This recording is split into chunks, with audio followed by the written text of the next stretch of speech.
கர்த்தர் நம்மோடு பேசும்படியா கர்த்தருடைய சமூகத்துல சுமநிலையோடு இருப்போம். இன்றைக்கு கர்த்தர் பேசும்படியா சிந்தையில் வைத்ததான வார்த்தை சேஷ்ட புத்திரன், அதாவது the first born. என் அன்பு தேவ பிள்ளைகளை, ஒரு வீட்டுல திருமணம் ஆகிறதான நேரத்துல ஒரு தகப்பனுக்கும் தாய்க்கும் அடுத்த நிலையை கொடுப்பது யார் என்று பார்ப்போம் என்றால் முதல் பிள்ளையாக இருக்கிறது. ஒரு மகனாய் மகளாய் இணைக்கப்படுகிறவர்கள் ஒரு பிள்ளை என்கிற ஸ்தானம் வருகிறதான நேரத்தில் அவர்களுக்கு ஒரு ஸ்தானம் கொடுக்கப்படுகிறது. தாய் தகப்பன் என்கிறதான ஸ்தானங்கள் கொடுக்கப்படுகிறது.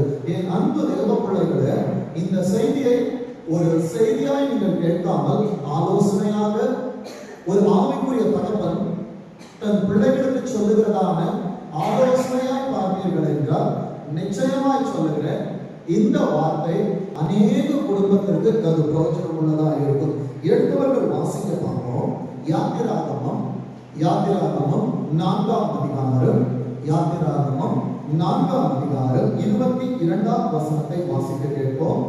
அப்பொழுது நீ பார்வோனுக்கு சொல்ல வேண்டியது என்னவென்றால், இஸ்ரவேல் என்னுடைய குமாரன், என் சிரேஷ்ட புத்திரன். இஸ்ரவேல் என்னுடைய குமாரன், அவன் என்னுடைய சிரேஷ்ட புத்திரன். ஆனால் வேதத்தின்படியாய் பார்க்கிறதான நேரத்துல இந்த இஸ்ரவேல் இதற்கு முன்பாக இருந்தால் யாவும் காலத்தை நாம் பார்க்கிறதான நேரத்தில் அவன் முதல் பிறந்தவன் அல்ல, ஏசாவோடு பிறந்தவன். ஏசா முன்பு பிறந்தவன். ரெண்டு டைம்ஸ் தான் ஒரே நாளில் பிறந்தார்கள். ஆனால் சில வினாடி அவன் முதவன், இவன் இளையவன். ஆனால் கர்த்தருடைய கண்கள் எப்படி பார்க்கிறது என்றால், நான் எப்ப பிறந்தேன், நான் யாருக்கு பிறந்தேன், நான் எங்கே வளர்கிறேன், என் ஆண்டவர் அப்படி பார்க்கிற தேவன் அல்ல. உங்கள் வழிகள் என் வழிகள் அல்ல, உங்கள் நினைவுகள் என் நினைவுகள் அல்ல என்று சொன்னார் அல்லவா. என் நண்பு தேவ பிள்ளைகளே, உலகத்திலே எல்லாருக்கும் கடையாத்திரங்கள் இருந்ததான நம்மை தான் ஆண்டவர் அழைத்து கொண்டு வந்து அவர் ரத்தத்தினால் நம்மை பரிசுத்தப்படுத்தி ஒரு திருச்சபையை கொடுத்து அங்கே நம்மை அவருக்கு முதல் பிறந்த பிள்ளைகளாக அவர் பார்த்து கொண்டிருக்கிறார். என் அன்பு தேவ பிள்ளைகளே, வேதத்திலிருந்து இந்த சிரேஷ்ட புத்திரனுக்கான குணாதிசயம் என்ன, வேதம் அவனை எப்படி அலங்கரிக்கிறது, கர்த்தர் அவனுக்கு கொடுத்த ஆசீர்வாதங்கள் என்னவென்பதை பார்க்கிறதான நேரத்தில் எரேமியா 31ஆம் அதிகாரம் 9ஆம் வசனத்தின் 2ஆம் பகுதி சொல்கிறது, இஸ்ரவேலுக்கு நான் பிதாவாய் இருப்பேன். யாத்திராகமத்திலே அவனின் குமாரன் என்று சொன்னவர் இங்கே தன்னை அறிமுகப்படுத்துகிறார். நான் இஸ்ரவேலுக்கு பிதாவாய் இருப்பேன். அடுத்த சந்ததி மனாசே எப்ராயிம். மனாசே மூத்தவன், எப்ராயிம் இரண்டாவது பிறந்தவர். என் அன்பு தேவ பிள்ளைகளே, நாம் பார்த்தோம் இது என் மூத்த பிள்ளை, இது எனக்கு இரண்டாவது பிள்ளை. என் ஆண்டவர் பார்க்கிறது அப்படி பார்க்க மாட்டார், மனிதர் முகத்தை பார்ப்பார். என் அன்பு தேவ பிள்ளைகளே, தாவீதின் வீட்டிலே 8 குமாரர் இருந்தார்கள். ஈசாய் மறந்து போனான். சாமுவேல் வருகிறதான நேரத்திலே உன் பிள்ளைகள் இவ்வளவுதானா? 7 பிள்ளைகளை அறிமுகப்படுத்தினதான ஈசாயினாலே தன் கடைசி பிள்ளையை அறிமுகப்படுத்தவில்லை. சாமுவேல் கேட்கிறான், உன் பிள்ளைகள் இவ்வளவுதானா என்று சொல்லுகிற நேரத்தில் அவன் சொன்னான், ஒருவன் வனாந்திரத்தில் ஆடுகளை வைத்துக் கொண்டிருக்கிறான். இதே போலத்தான் மனிதர்களால் மறக்கப்பட்டு உறவுகளால் மறக்கப்பட்டு அநேக சூழ்நிலைகளிலே வனாந்திரம் என்கிற திருச்சபைக்குள்ளாய் அடைக்கலம் புகுந்திருக்கிறதான என் அன்பு பிள்ளைகளே, உன்னை பார்த்து ஆண்டவர் சொல்கிறார், நான் உனக்கு பிதாவாய் இருப்பேன்.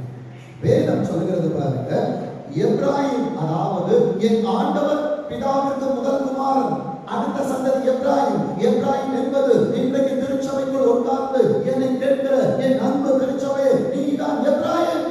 எப்ராயிம், நான் உன்னை எப்படி கைவிடுவேன், நான் உன்னை மறப்பேன் என்றால் என் வலதுகரம் தன் தொழிலை மறப்பதாக என்று ஆண்டவர் சொல்லுகிறார்.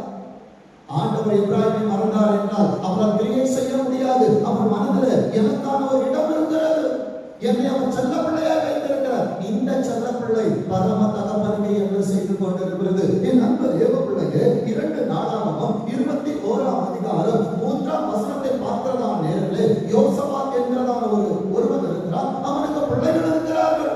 அவன் செய்த காரியத்தை பாருங்க. 2 நாளாகமம் 21ஆம் அதிகாரம் 3வது வசனத்தை வாசிக்க பார்ப்போம். அவர்களுடைய தகப்பன் வெள்ளியும் பொன்னும் உச்சிதங்களுமான அநேக நன்கொடைகளையும் யூதாவிலே அரணான பட்டணங்களையும் அவர்களுக்கு பிள்ளைகளுக்கு அவன் அரணான காரியங்களை கொடுக்கிறார், ஆசீர்வாதங்களை கொடுக்கிறார். என் அன்பு தேவ பிள்ளையே, இன்றைக்கு உலகத்திலே உனக்கு எத்தனை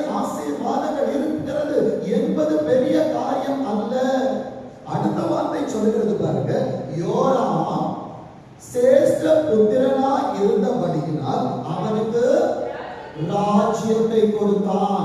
இன்றைக்கு எப்ராயிமாய் நீ இருக்கிறாய் என்றால், அநேகரால் வளர்க்கப்பட்டிருக்கிறாய் என்றால், இன்றைக்கு உன்னிடத்திலே பணம் இல்லாமல் இருக்கலாம், புகழ் இல்லாமல் இருக்கலாம், உன்னிடத்திலே பலவீனத்தோடு நீ காணப்படலாம். அநேகர் பார்க்கிற நேரத்தில் நாங்கள் உலகத்தில் இருக்கிறோம், பலசாலிகளாய் இருக்கிறோம், இவர்கள் பலவீனர்களாய் இருக்கிறாங்க. என் அன்பு தேவ பிள்ளையே, சொல்லுவதாக தொடக்கமாக முடிவு ஆனால் யோராம் சேஸ்திரனாக இருந்தபடியால் மற்றவர்களுக்கு ஆசீர்வாதங்கள் கிடைத்தது, இவனுக்கு ராஜ்யம் கிடைத்தது. இன்றைக்கு மற்றவர்கள் எப்படி இருக்கிறார்கள் என்று பார்க்காது, எத்தனை பேர் வருகிறார்கள் என்று பார்க்காது, எத்தனை பேர்கள் ஆராதித்தார்கள் என்று பார்க்காது, பரலோகம் ராஜ்யத்துக்கு போகிறதான நேரத்தில் எனக்கு அங்கே ராஜ்யத்தில் பங்கு இருக்கிறதா? சேஷ்டபுத்திரனுக்கு தான் ராஜ்யம் கிடைத்தது. என் அன்பு தேவ பிள்ளைகளே, பயப்படாத சிறுமந்தையே, உனக்கு ராஜ்யத்தை கொடுக்க பிதா உன்மேல் பிரியமா இருக்கிறார் என்று வேதம் சொல்கிறது.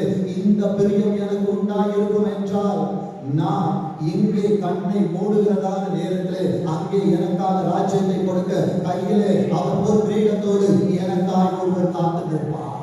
வேதம் சொல்லுகிறது, உபாகமம் 21ஆம் அதிகாரம்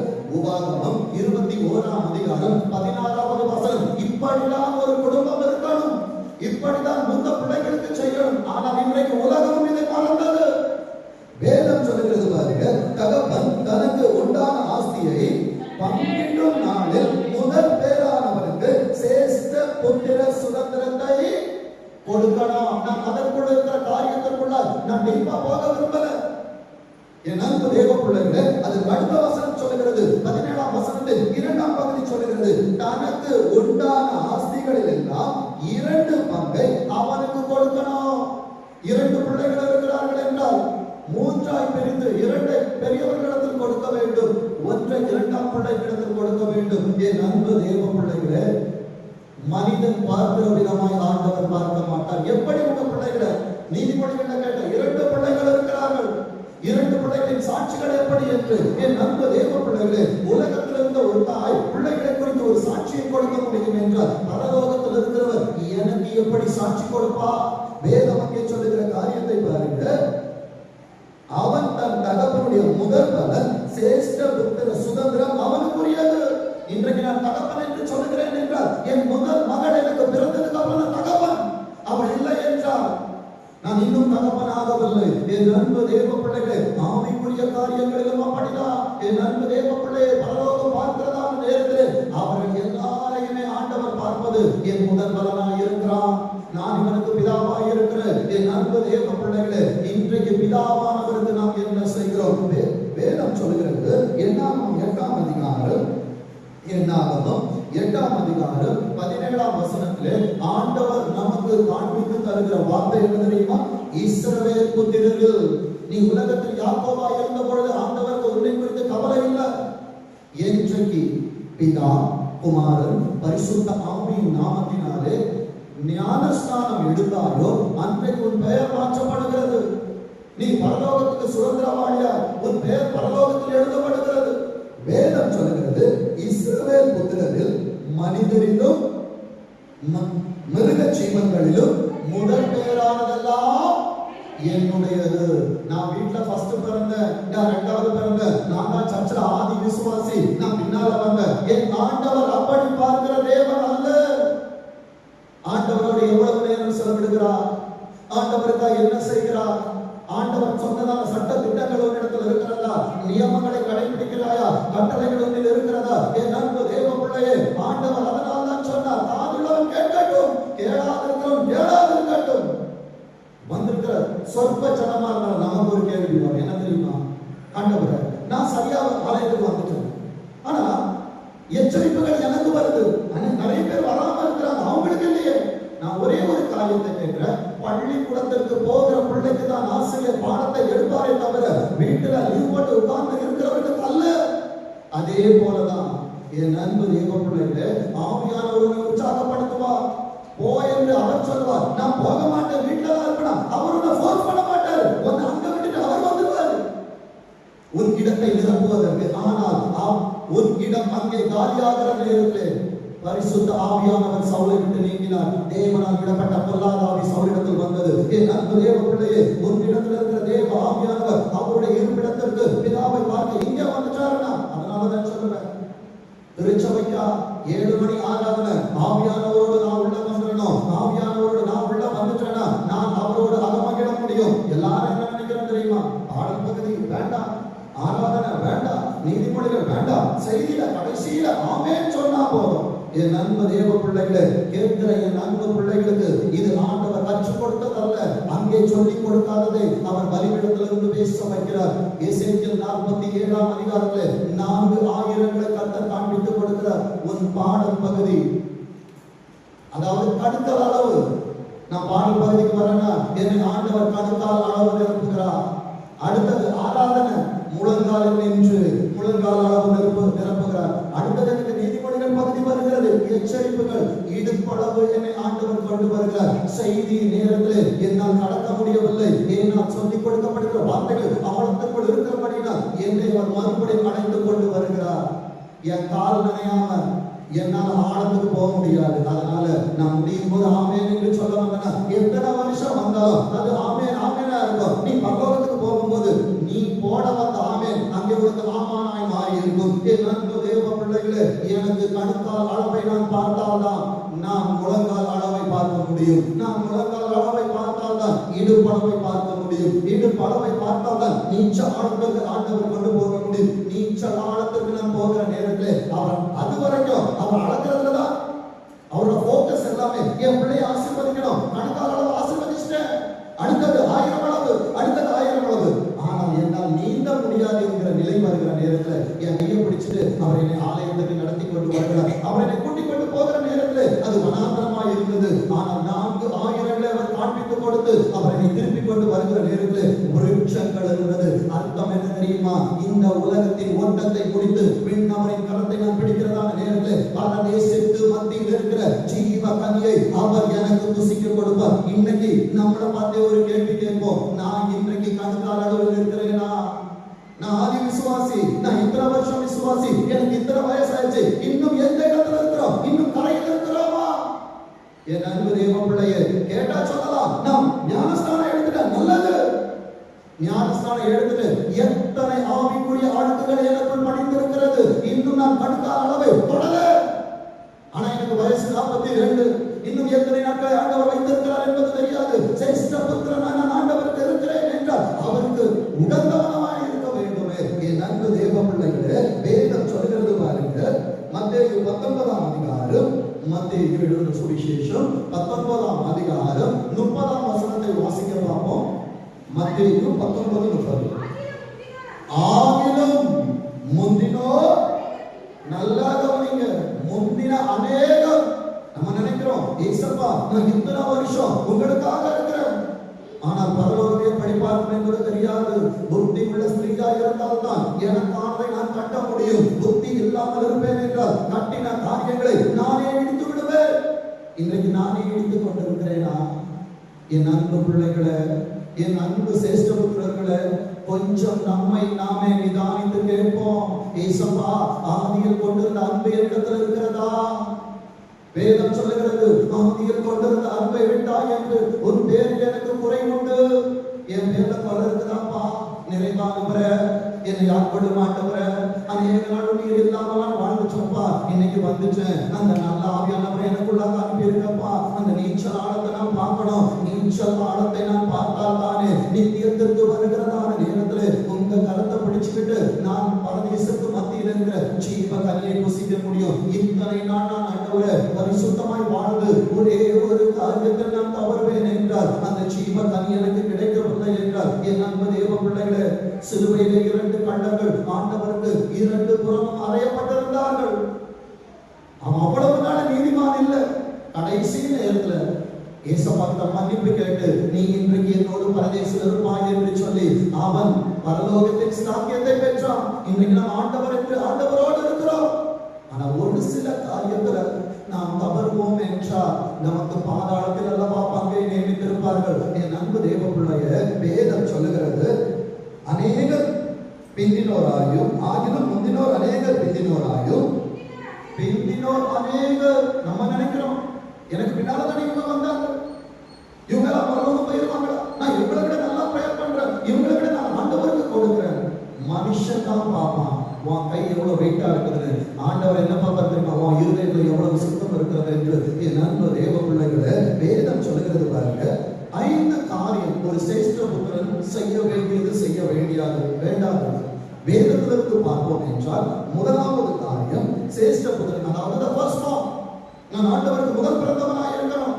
என் ஆண்டவருக்கு சகனம் பிடிக்காது, என் ஆண்டவருக்கு எல்லாமே ஃப்ரெஷ் தான். இதோ சகலவற்றை புதிதாக்குகிறேன் என்று சொன்னாரு.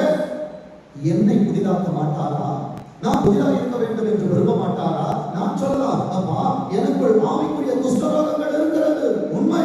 நான் உலகத்தில் இருக்கிற ஆசபாசங்கள் இடத்தில் இருக்கிறது. ஆனா 6 நாள் நான் உலகத்திலிருந்து எத்தனை ஜெபங்களை நான் செய்தாலும், யோர்தானிலே எத்தனை தரம் நான் ஸ்நானம் பண்ணினாலும் எனக்கு விடுதலை வராது. 7ஆம் நாள் ஓய்வு நாள், 7ஆம் நாள் கர்த்தருடைய நாள், 7ஆம் நாள் கர்த்தரை சந்திக்க வருகிற நாள், 7ஆம் நாளில் பரிசுத்த சபை கூடுதல். அங்கே வருகிறதான நேரத்தில் நாகமானாய் நான் இருப்பேன் என்றார், எலிசாவாய் அவர் இருப்பார் என்றார். அவர் வார்த்தைக்கு நான் செவி கொடுக்கணும். அவன் கேட்டான், என் ஊர்ல நல்ல தண்ணி இல்லையா? ஏசப்பா சொல்லுவாரு, உன்னை நான் வைத்த சபையில் தான் உனக்கான ஆசீர்வாதம் உண்டு. 7ஆம் நாள் நீ வருகிறதான நேரத்தில் 6 நாள் நீ வீட்டுல 1 மணி நேரம் 24 மணி நேரம் நீ ஜெபித்தாலும் மகா சபையில் தான் ஆண்டவர் எழுந்தருளுவார். அங்கே எழுந்தருளுகிற நேரத்தில் இங்கே வந்து நீ 7ஆம் தரம் மூழ்கணும். மூழ்கிற அனுபவம் என்ன தெரியுமா?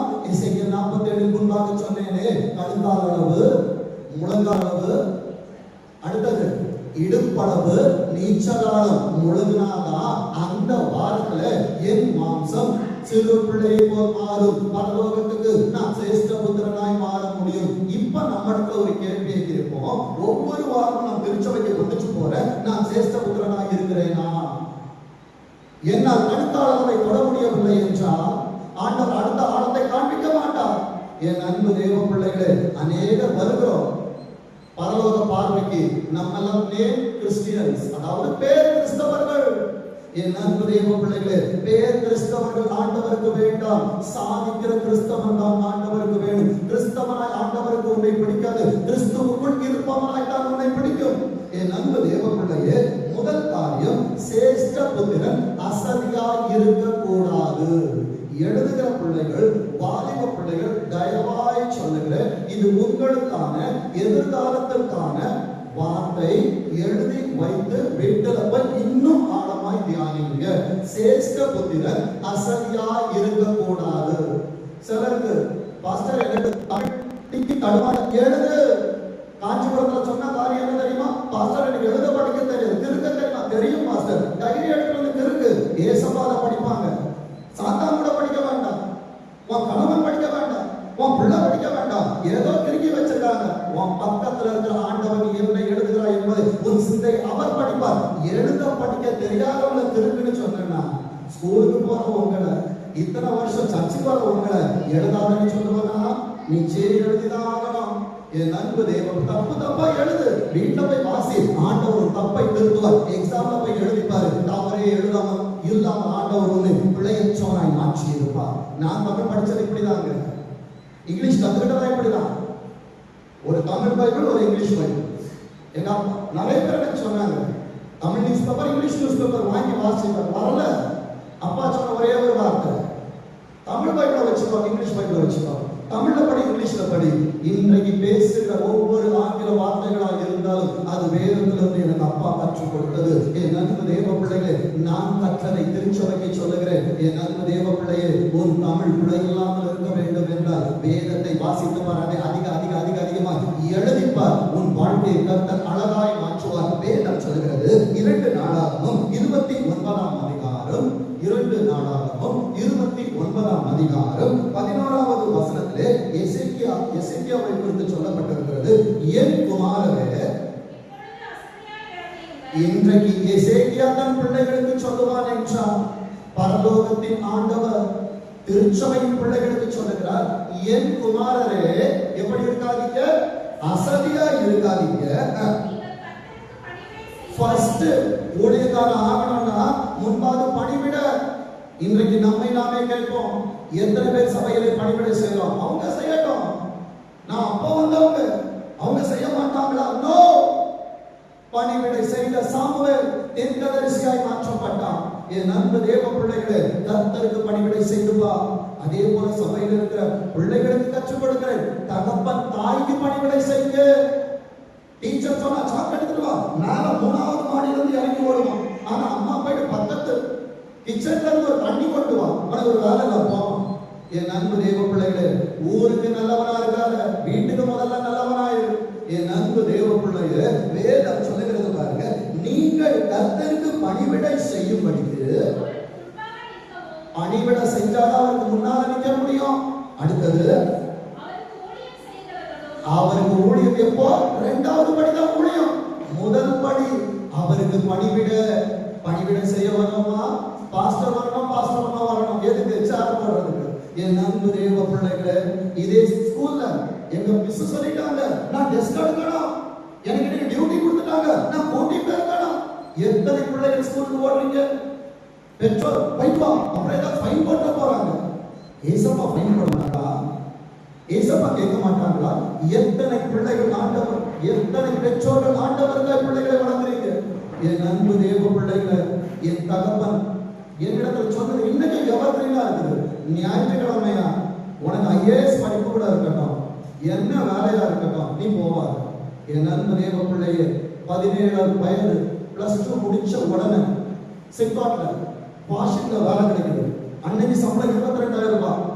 அப்போ நிறைய பேர் இருக்கிறாங்க. போயிட்டு இன்டர்வியூல செலக்ட் ஆயிட்டு அங்க வீட்டு பக்கத்துல ஜப்பான்ல ஒருத்தர் வந்துட்டு ஆண்டவர் எல்லாத்தையுமே ஃபேவரா கொடுக்குறாங்க. அந்த புஜமாஸ்டிங்ல இருக்கிறவர் ஜப்பான்ல இருந்து வந்திருக்கிறாரு. அவர் என்ன பார்த்தவங்க எந்த ஏரியால கேட்கிறாங்க, நான் இந்த மாதிரி இந்த இடத்துல இருக்கிறேன், என்ன தெரியுமா? எல்லாரும் தெரியும். அவர் சொன்ன ஒரே ஒரு வார்த்தை, 6 மாசம் நீ இங்க வேலைக்கு சேர்ந்து 7வது மாசம் ஜப்பான்ல கூட்டிட்டு போயிட்டாங்க. அன்னைக்கு சம்பளம் 22,000 ரூபாய். நான் சொல்லுவது 2001. அது ரொம்ப பெரிய பணம். அப்பாட்ட வந்து சொல்றாப்பா இந்த மாதிரி இருக்கு, ஆனா ஞாயிற்றுக்கிழமையோ வேலை இருக்கு, ஞாயிற்றுக்கிழமை சர்ச்சுக்கு வரக்கூடாது. அப்பா சொன்ன ஒரே ஒரு வாரம், 22,000 இல்லப்பா, 2 கோடி உனக்கு கொடுத்தாலும் இந்த வேலை உனக்கு வேணும், நீ விட்டுரு, ஏசப்பா உன்னை நடத்துவாங்க. என் அன்பு தேவ பிள்ளைகளை, அடுத்து எனக்கு வேலை கிடைக்குது. 52 இன்டர்வியூ. எங்க அப்பாவை ஒரு எதிரியா போல பார்த்தேன்.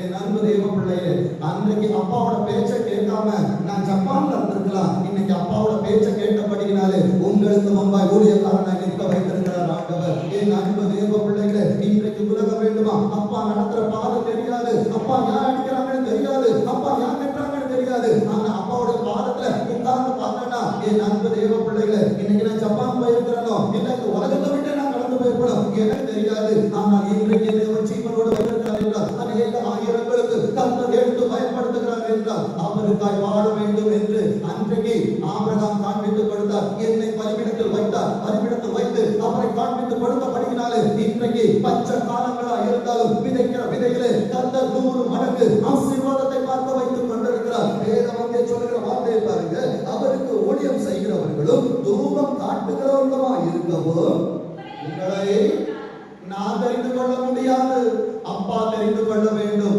என்னால் முகத்தை பார்க்க முடியும் சாமுவேலை போல. இந்த பிரதர் நல்ல பிரதர், இந்த சிஸ்டர் நல்ல சிஸ்டர், ஆனால் ஆண்டவர் சொல்வார், நான் இவர்களை புறக்கணித்தேன். ஆண்டவரை யார்? ஆண்டவரை வெயிட் பண்ணு, என் இருதயத்திற்கு ஏற்றவனை நான் தேடுகிறேன். நான் இப்படி சொல்ல விரும்புகிறேன், எனக்கு முன்பாய் உட்கார்ந்து இருக்கிற, இதை சமீபத்திலிருந்தும் தூரத்திலிருந்தும் கேட்கிற எந்த சகோதர சகோதரியா இருந்தாலும் ஆண்டவர் உன்னை பார்ப்பது இருதயத்துக்கு ஏற்றவனாய் பார்த்தால்தான் நீ சிரேஷ்ட புத்திரனாய் மாற முடியும். வேதம் சொல்லுகிறது, உபதியா 1ஆம் அதிகாரம். என் அன்பு தேவ பிள்ளைய சொல்லுகிற ஒவ்வொரு வசனம் just like that கூகுள பார்த்து சர்ச் பண்ணி கொண்டு வந்ததில்லை. ஏசப்பாவுடைய பாதத்துல உட்கார்ந்து மணிக்கணக்கா எடுத்துட்டு வந்தது. ஏசப்பா உன்கிட்ட உண்மையா பேசுறாங்களா? ஒப்பு கொடுத்துரு. இன்றைக்கு ஒப்பு கொடுக்கலன்னா நீ சொல்ற நான் மாத்திரம் தான் இருக்கிறேன். ஏசப்பா சொல்றாங்க, ஒன்ன போல நான் 7,000 பேர் வெளியே வச்சிருக்கிறேன். 7,000 பேரை வெளியே வைத்தவர் உன்னை சிரேஷ்ட புத்திரனாய் திருச்சபையில் உட்கார வைத்திருக்கிறார் என்றால் 7,000 பேரை காட்டிலும் நீ அவருக்கு பிரதானமானவன், நீ அவருக்கு விசேஷித்தமானவள். இந்த விசேஷித்த என் அன்பு வாலிபனே, என் அன்பு வாலிப மகளே, என் அன்பு சகோதரனே, என் அன்பு சகோதரியே, இழந்துடாத. உபதியா 1ஆம் அதிகாரம் 6வது வசனத்தை வாசிங்க பாப்போம். ஏசாவுடையவைகள் ஏசாவினுடையவைகள் எவ்வளவாய் தேடி பார்க்கப்பட்டது. ஏசாவை ரொம்ப தேடி பார்த்தாங்க. அவன் தேரல. பின்னால் கற்று தருகிற என் அன்பு தேவ பிள்ளையே, இந்த வார்த்தையை மாத்திரம் இருதயத்தில் அப்படியே வைத்துக் கொள்ளுங்கள். ஏசாவினுடையவைகள் எவ்வளவாய் தேடி பார்க்கப்பட்டது. மிஸ்பா திருச்சபையில் உட்கார்ந்திருக்கிறவனே, ஆவிக்குரியவன் என்று பெயரை வைத்திருக்கிறவனே, கிறிஸ்தவன் என்று சொல்லுகிறவனே, உனக்குரியவை ஒருவேளை உன் உலகத்தின் தகப்பன் தேட மாட்டான், ஆவிக்குரிய தகப்பன் தேட மாட்டான். ஆனால் உன்னை அழைத்தவர், உன்னை எந்த பர்பஸ்க்காக இந்த உலகத்துக்கு அனுப்பினாரோ, உன்னில் அவர் செய்ய நினைத்ததை உன்னில் தேடி அவர் வருவார். உன்னிலே கனி இருக்கிறதா என்று அவர் நிச்சயம் கணக்கு கேட்பார். வேதம் சொல்கிறது எவ்வளவாய் தேடி பார்க்கப்பட்டது. நல்லா கவனிங்க. முகத்துல இருக்கிறது வேண்டாம், உள்ள இருக்கிறது இன்டர்னல். ஒரு தாய்க்கு 2 பிள்ளைகளை குறித்த இன்டர்னல் தெரியும் என்றால் எக்ஸ்டர்னல் எல்லாருக்கும் தெரியும். பாஸ்டர் பார்த்தா வெள்ளை சட்டை போட்டிருக்கிறாரு, அவர் வெள்ளை சட்டை போட்டு நல்லவர் தான். இது உலகம் கொடுக்கிற சர்டிபிகேட், பரலோகம் கொடுக்கிற சர்டிபிகேட். வெள்ளை அடிக்கப்பட்ட கல்லறை, உள்ள நாற்றம் இருக்கிறது, வெளியே ஏமாற்றி கொண்டிருக்கிறோம். என் அன்பு தேவ பிள்ளையே, வேதம் சொல்லுகிறது அவனுடைய அந்தரங்க பொக்கிஷங்கள். அப்போ அந்தரங்கத்துல என்ன இருக்கு? ஆண்டவர் மண்பாண்டத்திலே பொக்கிஷத்தை வைத்திருக்கிறார். ஆத்மாவை சேதப்படுத்தினாத. சரீரத்துல ஒரு கீரல் இருந்ததுன்னா பிளாஸ்டர் போடலாம், ஆவியில ஒரு குறை இருந்ததுன்னா சரி செய்யலாம். ஆத்மாவே எனக்கு குறையா இருக்கும் என்றால் இந்த மண்பாண்டத்தில் பெற்றதான பொக்கிஷத்தை ஒருவன் நஷ்டப்படுத்துவான் என்றால் அவனுக்கு விடிய கால வெளுப்பு இல்லை. வேதம் சொல்லுகிறது அவனுடைய அந்தரங்க பொக்கிஷங்கள் எவ்வளவாய் ஆராய்ந்து எடுத்துக்கொள்ளப்பட்டது. ஆராய்கிறார். நம்ம நினைக்கிறோம் ஏசப்பா வந்தா என் கூட பேசணும், என்னை ஆராய்வா. யாருக்கு பிரியாரிட்டி கொடுக்கிற? குடும்பத்திற்கு பிரியாரிட்டி தரியா? கேட்பார் பாஸ்டர், ஏன்பா முதல் வாரம் வரல? ஃபங்க்ஷனுக்கு போயிட்டான் பாஸ்டர். ஏன்பா 2வது வாரம் வரல? ஃபங்க்ஷனுக்கு போயிட்டான் பாஸ்டர். ஏன் 3வது வாரம் ஃபங்க்ஷன், 4வது வாரம் ஃபங்க்ஷன்.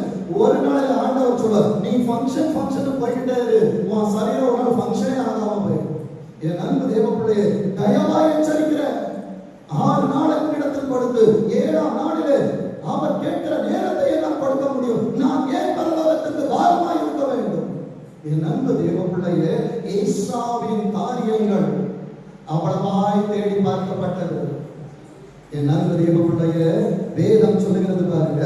ஆதியாகமம் 25ஆம் அதிகாரம், ஆதியாகமம் 25ஆம் அதிகாரம் 29ஆம் வசனத்தை வாசிங்க.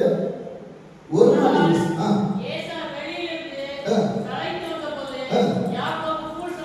யாக்கோபு கூழ் சமைக்கிறான் என்றால் யாக்கோபு கூடாரத்தில் இருக்கிறான். வெளியே வேட்டைக்காரனா இருந்தவனுக்கு ஆகாரம் கிடைக்கல.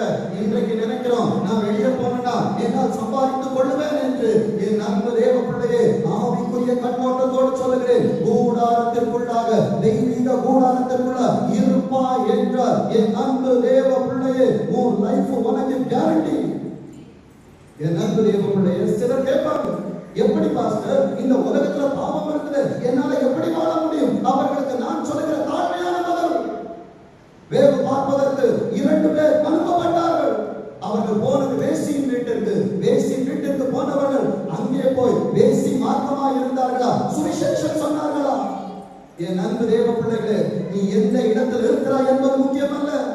உள்ளே போனவர்கள் ராகாவுக்கு சுவிசேஷம் சொல்லி சிகப்பு கயிற நீ ஜன்னல கட்டி வைக்க சொன்னாங்க. ஒரு குடும்பத்தை காப்பாற்றினார்கள். இன்றைக்கு கர்த்தரை அழைத்ததற்கு தெரியுமா? வேசியின் மார்க்கத்திற்கு அல்ல, துரோகத்திற்கு அல்ல, பொறாமைக்கு அல்ல. நான் கர்த்தருக்காய் உயிருள்ளவர்களை உயிரை செய்ய வேண்டும் என்பதற்காகத்தானே. எங்கே இருக்கிறாய் என்று சொல்லாதே. யோசேப்பு 17 வயது வாலிபன் தான். பாவத்தை அவன் தேடி போகல, அவனை தேடி பாவம் வந்தது. பாவம் வந்த நேரத்தில் என்னை பார்க்கிறவர் இருக்கிறார். போத்திபார் எல்லாவற்றையும் என்கிட்ட கொடுத்திருக்கிறார். இந்த ஒன்னதான் எனக்கு வழங்கி வச்சு, இது எனக்கு வேண்டாம். என் அன்பு தேவ பிள்ளைகளே, இன்றைக்கு நம்மை தேடி வராவிட்டாலும் தேடி போகிறாயே, உனக்கு தெரிந்திருக்க வேண்டியது, நான் ஆண்டவருக்கு சேஷ்ட புத்திரன். சேஷ்ட புத்திரனாக இருக்க வேண்டும் என்றால் உலகத்தில் இருப்பவனை போல, உலகத்தில் பிள்ளைகளை போல வாழ முடியாது. ஏசா எப்படி வாழுவான்?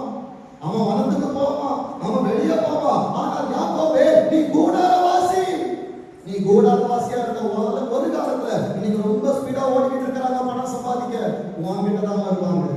ஆண்டவர் என்ன செய்வார் தெரியுமா? இதுதான் ஆண்டவரின் அனந்த ஞானம். வேதம் சொல்லுகிறது. 30ஆம் வசனத்தை வாசிங்க. அப்பொழுது ஏசா யாக்கோபை நோக்கி, அந்த சிவப்பான புல்லிலே, அன்றைக்கு சிவப்பான கோல் இன்றைக்கு உன் கரத்திலும் என் கரத்திலும் இருக்கிறது. ஆட்டுக்குட்டி ஆனவருடைய ரத்தம். என் அன்பு தேவ பிள்ளையே, இன்றைக்கு உள்ளே இருக்கிற யாக்கோபுகள் ஏசாவினிடத்தில் போய் கையேந்துகிறீர்களா? வெளியே இருக்கிற ஏசாவை உள்ளே கொண்டு வந்து திருவுருந்திற்கு பங்குள்ளவர்களாய் மாற்றுகிறீர்களா? இதுதான் கர்த்தர் இன்றைக்கு திருச்சபைக்காய் முன்பாக வைக்கிறதான அவரது வாரம். என் அன்பு தேவ பிள்ளையே, கூடாரத்துக்குள் இருந்தவனிடத்துல வெளியே சென்று வருகிறவன் கையேந்துகிறான். கையேந்தினது மாத்திரம் அல்ல, வேதம் சொல்லுகிறது இழைத்திருக்கிறேன் என்றான். 31வது வசனம். அப்பொழுது யாக்கோபு உன் சிரேஷ்ட புத்திரபாகத்தை, உன் சிரேஷ்ட புத்திரபாகத்தை, உன்னுடைய ஷேர். என் அன்பு தேவ பிள்ளையே, ஒவ்வொரு பாவியை நீ மனம் திருப்பி சபைக்குள் கொண்டு வருகிறாயே, உன்னுடைய ஷேர் மேல ஏறிக்கிட்டே இருக்கும். என் பேங்க புரிஞ்சு சொன்னா போன வாரம் 2400 கோடி ஷேர் போயிடுச்சு. இது உலகம். ஆனா பரவாயில்ல, என் ஷேர் போயிடுச்சுன்னா அடுத்தது எனக்கு பாதாளம். மனம் திரும்புகிற ஒரே ஒரு பாவியை நிமித்தமா பரலோகத்திலே சந்தோஷம் உண்டாகுமே. அந்த பாவியை நான் இருக்கிறேன் ஆண்டவரே, நான் மனம் திரும்புகிறேன். என்னை குறித்த சந்தோஷங்கள் அங்கே உண்டாகட்டும். அதன் பிறகாக அநேகரை நான் மனம் திரும்புகிறேன் ஆண்டவரே. நான் திரும்பாமல், நான் திருந்தாமல் உலகத்தை திருத்த முடியாது, உலகத்தை திரும்ப முடியாது. அப்பாவிற்கு நான் உண்மையாக இருக்க வேண்டும் என்றால், நான் என்னுடைய சிரேஷ்ட புத்திர பாகம் அங்கே ரிசர்வாக வேண்டும் என்றால், அநேகரை நான் உள்ளே கொண்டு வர வேண்டும். வேதம் சொல்லுகிறது பாருங்க, வாசிங்க. சிரேஷ்ட புத்திர பாகத்தை இன்று எனக்கு உலகத்துல போனா ஒரு நாளுல கெட்ட குமாரனா இருப்பனா, அப்பா கிட்ட எல்லாத்தையும் வாங்கிட்டு வந்துரு, நம்ம ஜாலியா இருக்கலாம். பாஸ்டர் சொல்ல கேட்காத, அவர் அப்படிதான் பேசுவாரு. பைபிள் வாசிக்கிறாங்க, அந்த பிரதர் கூட நீ கூட்டு சேராத, அந்த சிஸ்டர் கிட்ட கேட்காத, அது எப்பவுமே பைபிளை பத்தி தான் பேசுவாங்க, அவங்க ஜெபத்தை பத்தி தான் பேசுவாங்க. இதை நம்பி வெளியே போவாய் என்றால், இளைய குமாரனுக்கு தமிழ் கூட கிடைக்கல, ஏசாவுக்கு கூழ் கிடைச்சது, ஆனா சிரேஷ்ட புத்திரபாகம் போச்சு. ஆனா இவனுக்கு ஆஸ்தியை இழந்தான், அவனுக்கு தவுள் கூட கிடைக்கல. நீ அன்பு தேவ பிள்ளையே, இன்றைக்கு நான் எந்த இடத்துல இருக்கிற, எனக்கு இன்றைக்கு ஆண்டவருடைய ரத்தம் ஈவாய் கிடைக்கிறது. இது திருவாசனத்தில் பெற்றது. ஒரு நாளில் நியாயாசனம் போக வேண்டும். திருவாசனத்திலே எல்லாருக்கும் ரத்தம் கிடைக்கும், எல்லாருக்கும் சரீரம் கிடைக்கும். நியாயாசனம் வருகிற நேரத்திலே ரத்தத்தையும் சரீரம் வாங்கின அநேகர் அதை இழந்து போவார்கள். ஆண்டவரே, உன் நாமத்தால் தீர்க்க தரிசனம் சொன்னோம், உன் நாமத்தினால் பிசாசுகளை துரத்தினோம், நான் உங்களை அறிய என்னை விட்டு அகன்று போங்கள். கிருபையின் காலத்துல அவர் காணாதவர் போல இருக்கிறார். ஆனால் ஏசப்பாவுடைய டைம் வர நேரத்தில் ஏசப்பா கூடி வாழ்ந்தாண்டவர் கேட்டுவார். என் அன்பு தேவ பிள்ளையே, வேதம் சொல்லுகிற வார்த்தையை பாருங்க. 33வது வசனத்தை வாசிங்க. அப்பொழுது யாக்கோபு, இன்று எனக்கு ஆணையிட்டு கொடு. இன்னைக்கு உலகத்தை பார்த்து வந்திருக்கிற சிரேஷ்ட புத்திரனே, சொல்லு, உனக்கும் எனக்கு இனிமேல பங்கு இருக்கக்கூடாது. ஆண்டவர் இடத்துல ஒரு ஆணையிட்டு கேட்கிறார், என்று எனக்கு ஆணையிட்டு கொடு. எத்தனை பேர் ஆணையிட்டு கொடுத்து ஆயத்தமா இருக்கிறீங்க? வலது கரத்தை உயர்த்தி சொல்லுங்க, ஏசப்பா நான் உங்களுக்கு ப்ராமிஸ் பண்றேன் ஆண்டவரே. நிறைய பேரோட கையை காணோம், வேணும்னா சொல்லுங்க, நான் வந்து ஹெல்ப் பண்றேன், தூக்கி விடுறேன். ஏன்னா என் ஜீவன் இருக்கிறவங்க என் பிள்ளைங்க கையை என்னால தூக்கி வைக்க முடியும். என் ஜீவன் பிரியும் என்றால், என் அன்பு தேவ பிள்ளையே, போராடுவதற்கு ஆண்டவர் வருவாரா, இல்லை என் சந்ததிகளிலோ சபையிலிருந்தோ எழுப்புவார், அவர் ஒருவரே அறிவார். இருக்கும் வரைக்கும் நான் போராடி கொண்டு இருக்கிறேன். வேதம் சொல்றது, ஆணையிட்டு கொடு. அவன் யாக்கோபுக்கு ஆணையிட்டு, அவன் யாக்கோபுக்கு ஆணையிட்டு தன் சிரேஷ்ட புத்திரபாகத்தை அவனுக்கு விற்று போட்டான். இன்றைக்கு ஆண்டவர் கொடுத்த அபிஷேகத்தை விற்று போட்டவனே, இன்றைக்கு ஆண்டவர் கொடுத்த அந்நிய பாஷையை விற்று போட்டவனே, ஜெபத்தை விற்று போட்டவனே, இன்றைக்கு ஜெபத்தை விற்று போட்டவளே, யாரா இருந்தாலும் சரி, நானா இருந்தாலும் சரி, ஒரு மணி நேரம் ஜெபம் மனசாட்சியை தொட்டு சொல்லுங்க. பெண்கள் ஜெபிக்கிறார்கள், ஆண்கள் எத்தனை பேர்கள் ஜெபிக்கிறோம்? ஒரு பேரையும் காட்டல் பார்க்க முடியாது. என் அன்பு தேவ பிள்ளையே, ஜெபம் என்பது மனைவிக்கு மாத்திரமல்ல, என்றிலிருந்து நம்ம சபையில ஆண்கள் பெயரையும் நாம் பார்க்கணும். நான் ஜெபிக்கிறேன் பாஸ்டர், எனக்காக இல்ல. ஒரு மணி நேர ஜெபம் நீ சோதனையில் விழாமல் இருப்பது. நம்ம நினைக்கிறோம், அப்பா நான் ஒரு மணி நேரம் ஜெபிச்சிட்டேன், நான் பெரிய hero. No, you are still a zero. என் அன்பு தேவ பிள்ளையே, ஒரு ஜெபிக்கவே இல்லை என்றால் சோதனைகள் அதிகம் பார்த்து கொண்டே தான் இருக்கணும். குடும்பம் 1 மணி நேரம் பாதுகாப்பு, அப்ப ஆசீர்வாதம்.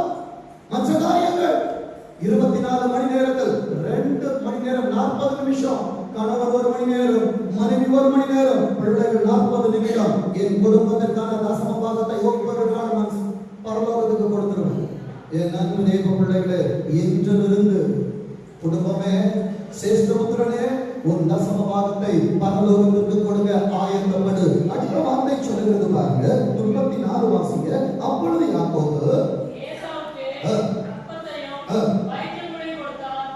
யாக்கோபு அப்பத்தையும் பயிற்றும் கூட கொடுத்தான். ஆனா ஒவ்வொரு மாசம் இங்க வரும்போது ஏசப்பா அப்பத்தையும் உனக்கு தன் ரத்தத்தையும் தருகிறாரு. அவருக்கு என்ன பதில் சொல்ல போறோம்? அடுத்த வார்த்தை சொல்லுகிறது, கூட குடிச்சனா எழுந்து போயிடுவேன். அப்ப என் தேவ ஜனமே, நீ திருவிருந்தில பங்கெடுக்கிறியே, இது ரத்தமா கூட? இவ்வளவு நாளும் இதை நான் கூடாக நினைத்துக் கொண்டிருக்கிறேன், புசிக்கிறேன், குடிக்கிறேன், போறேன். திரும்பி எங்க போற? மனத்துக்கு போய் விடுகிறேன். மனம் போல வாழ்க்கை, இஷ்டமான வாழ்க்கை, யார் எனக்கு ஆண்டவர் தெரியாத வாழ்க்கை. ஏசப்பா சொல்றார், நீ எனக்கு பிள்ளையா? இடம் தெய்வத்தின் ரத்தம் உன் சிரசில் இருக்கும் என்றார்.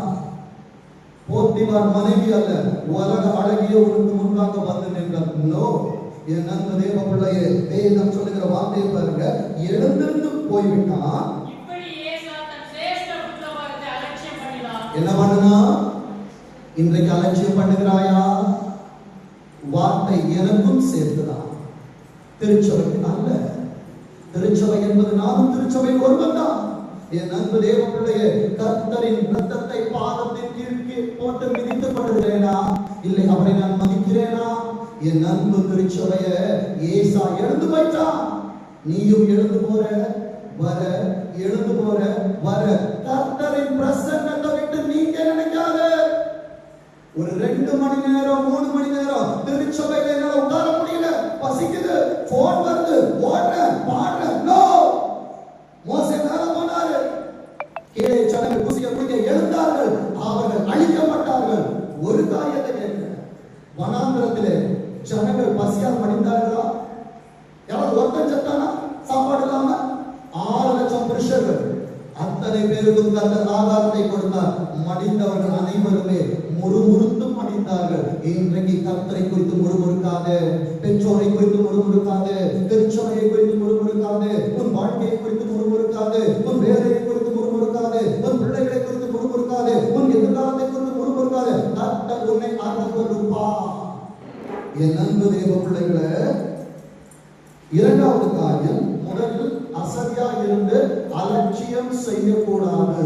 இரண்டாவது காரியம், சேஷ்டபுத்திரன் கீழ்ப்படுகிறவனாய் இருக்க வேண்டும். பாஸ்டர், இதுதான் ரொம்ப கஷ்டம் பாஸ்டர். நீ கீழ்ப்படிய பார்த்தாலப்பா நீ மேல்படிக்கு போக முடியும். சூப்பர் மேன் இல்ல, நான் வந்தவன் அப்படியே எல்ஐசி பண்ணி 14 மாடி நான் ஏறிடுவேன். முடியாது. தாவீது கஷ்டப்பட்டார், அவர் படிப்படியா ஏறினார். தாவீது கருணையின் நிச்சய கிருபைகளை அவர் வாங்கினார். ஒருவேளை சாலமோன் லிஃப்ட்ல போலாம். கீழ்ப்படிதல் இருக்க வேண்டும். என் அன்பு தேவ பிள்ளையே, வேதம் சொல்லுகிறது பாருங்க, மத்தேயு 21:28 வசனத்திலே, ஒரு மனுஷனுக்கு 2 குமாரர் இருந்தார்கள். மூத்தனிடத்தில் வந்தான், மகனே நீ போய் இன்றைக்கு என் திராட்சை தோட்டத்தில் வேலை செய் என்றார். சேஷ்டபுத்திரனே, கர்த்தர் உனக்கு ஒரு வேலையை வைத்திருக்கிறார். அவருக்காய் வாழ, அவருக்காய் நடக்க, அவருக்காய் பேசு, அவருக்காய் ஓட. என் அன்பு தேவ பிள்ளையே, எரேமியா 48 அதிகாரம் 10 வசனம் சொல்லுகிறது, கர்த்தருடைய வேலையை அசதியாய் செய்கிறவர் சபிக்கப்பட்டவர். வேலைக்கு ஓடுற, ஸ்கூலுக்கு ஓடுறோம், காலேஜுக்கு ஓடுறோம், ப்ரமோஷன் கொடுக்குறாங்கன்னா பெருந்திருவா ஓடுறோம், எனக்கு இன்னும் ஹைக் வர போகுதுன்னா சந்து முந்தெல்லாம் ஓடுறோம். ஆனால் பரலோகத்துல என் சீட்டை ரிசர்வ் பண்ணுவதற்கு ட்ரெயின்ல சீசன் டைம் வந்துருச்சுன்னா சீட்டு பிடிக்கணும். குடு 4 மணி நேரம் ட்ரெயின் வரதுக்கு முன்னால, என் ஏசப்பா வரதுக்கு முன்னால என்னால சீட்டு பிடிக்கணும்னா நான் எத்தனை இடத்துக்கு ஓடி இருக்கணும்? ஓடலையே. அசதியா இருக்கிற, அசதி வரும் என்றால் அலட்சியங்கள் தானாய் வரும். சின்ன பிள்ளைகள் வளரும் போது 5th ஸ்டாண்டர்ட் 6th ஸ்டாண்டர்ட் படிக்கிற வரைக்கும் அப்பா அம்மா என்ன சொன்னாலும் அப்பா சொல்றது ரைட்டு, அம்மா சொல்றது ரைட்டு. அதே ஒரு 9th 10th +1 +2 காலேஜ் போனா நான் சொல்றது ரைட்டு, அப்பாக்கு என்ன தெரியும்? அவர் 2K கிட்ஸ், அவருக்கு ஒன்றும் தெரியாது.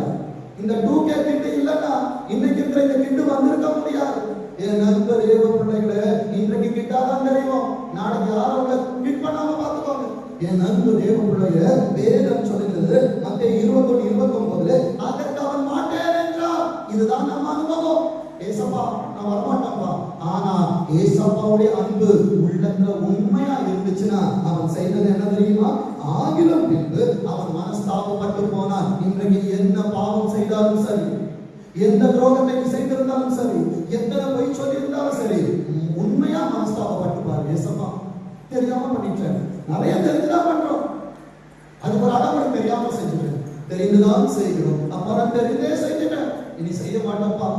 மனஸ்தாபப்பட்டு உனக்கு கொடுத்த அப்பாயின்மெண்ட் லெட்டர், பரலோக லெட்டர் மறுபடி கையில எடுத்துரு. உலகத்தில் அப்பாயின்மெண்ட் லெட்டர் கேன்சல் பண்ணிடு. இன்றைக்கு நீ கேன்சல் பண்ணலனா அது கேன்சர் போல உன்னை அரிக்கும், அரிப்பிளவை போல் படரும். என் அன்பு தேவ பிள்ளையே, இன்றைக்கு இந்த ஆவிக்குரிய கேன்சர் உனக்கு வரக்கூடாது என்பதற்காக ஆண்டவர் சாப ரோகங்களை உன்னிலிருந்து கேன்சல் பண்ணுகிறார். கேன்சல் பண்ணணும்னா அப்பா உண்மையான மனஸ்தாபப்படப்பா. இனி சமைக்கிற ஒழுங்கா வருவோம்ப்பா, சமக்கிற ஒழுங்கா இருப்பப்பா, என் பிள்ளைகளை நான் நடத்துவோம்ப்பா. இனி ஆண்டவரை தெரியாத அந்தரங்க காரியங்கள் எனக்கு ஒன்றுமில்லை. எத்தனை பேர் நான் மனசாட்சியோடு சொல்ல முடியும்? என் போனை நான் வச்சுட்டு போற வீட்டில் எத்தனை போன் வந்தாலும் எனக்கு கவலை இல்லை. நான் யாரையும் கைத்துக்க சொல்லல. என் அன்பு தேவ பிள்ளையே, ஒரு சின்ன போனுக்குள்ள என்னிடத்தில் உண்மை இல்லையே. பரலோகத்தை பற்றி முன்பே அவர் கேட்கிற நேரத்தில் எத்தனை காரியங்களை நான் தவறுகிறேன். இன்றைக்கு என்னால் சாட்சியா சொல்ல முடியும், என்னுடைய போனுக்கு லாக்கோ எதுவுமே கிடையாது. என் போன் அங்கதான் இருக்கும், என் பிள்ளைகள் எடுக்கக்கூடாது. என் போன் வந்தா மனைவி என்னாலும் எடுத்து பார்ப்போம். என் அன்பு தேவ பிள்ளைகளை, இந்த சாட்சி நிச்சயம் இருக்கிறதா? உலகத்தில் ஒரு சின்ன போன், இதுல இடத்திலே சாட்சிகள் இல்லை. என் அன்பு தேவ பிள்ளைகளை, கர்த்தர் எப்படி எனக்கு சாட்சி கொடுப்பா? வேதம் சொல்கிறது, மனுஷன் கொடுக்கிற சாட்சி எனக்கு வேண்டாம், பரலோகம் கொடுக்கிற சாட்சி தான் வேணும்னா கர்த்தர் சொன்ன வார்த்தையின்படியா பரிசுத்தமாகிறவன் இன்னும் அநியாயம் செய்கிறவர் ஏசப்பா எல்லாத்தையும் நம்ம கையில கொடுத்துட்டாரு, அவர் ஃபோர்ஸ் பண்ண மாட்டாங்க. வேதம் சொல்லுகிற அடுத்த வார்த்தை பாருங்க, 30வது வசனத்தை வாசிங்க. இளையவனிடத்திலும் அவன் வந்து அப்படியே சொன்னான். இதே மாதிரிதான் பாஸ்டர் நிறைய வாட்டி ஏமாறுவார். பிரதர் செஞ்சிருக்கா பாஸ்டர், நல்ல பிரதர், இவர் நல்ல சிஸ்டர், 1 மணி நேரம் ஜெபிக்கிறீங்களா brother? Yes, prayer started. Pastor நினைப்பார் 1 மணி நேரம் என் பிள்ளை நன்றாய் ஜெபித்துக் கொண்டிருக்கு. ஜெபம் எப்படி நடக்கும்? முன்னால சீரியல், இங்க தாயை நம்பி ஸ்தோத்திரம் ஆண்டவரே, ஸ்தோத்திரம் ஆண்டவரே, வதக்கும் போது ஸ்தோத்திரம் ஆண்டவரே, ஸ்தோத்திரம் ஆண்டவரே. இல்ல, நம்பி கொடுக்கிறது. தகப்பனின் உள்ளம் நம்புகிறது. இந்த உலகத்தில் தகப்பன் நம்புகிறான் என்றால் பரலோக தகப்பன் அநேக காரியங்களை கண்டு. சின்ன பிள்ளை இதா கேட்பாங்க, இதை எடுத்துட வேண்டாம், இல்லப்பா தெரியாம பண்ணிட்டான், தெரியாம பண்ணிட்டான், நாளைக்கு மாறினான். ஏசப்பா ஒவ்வொரு எக்ஸ்கியூஸா கொடுத்துட்டு இருக்கிறாங்க. என் அன்பு தேவ பிள்ளையே, வேதம் சொல்லுகிற வார்த்தையை பாருங்க, அவன் போகிறேன் ஐயா என்று சொல்லியும் என்ன பண்ண? போகல. என் அன்பு தேவ பிள்ளையே, தவறிச்சப்பா, மனஸ்தாபப்பட்டு திரும்பிய நினைவேக்கு வந்துரு. தர்ஷீஷ் வேண்டாம்.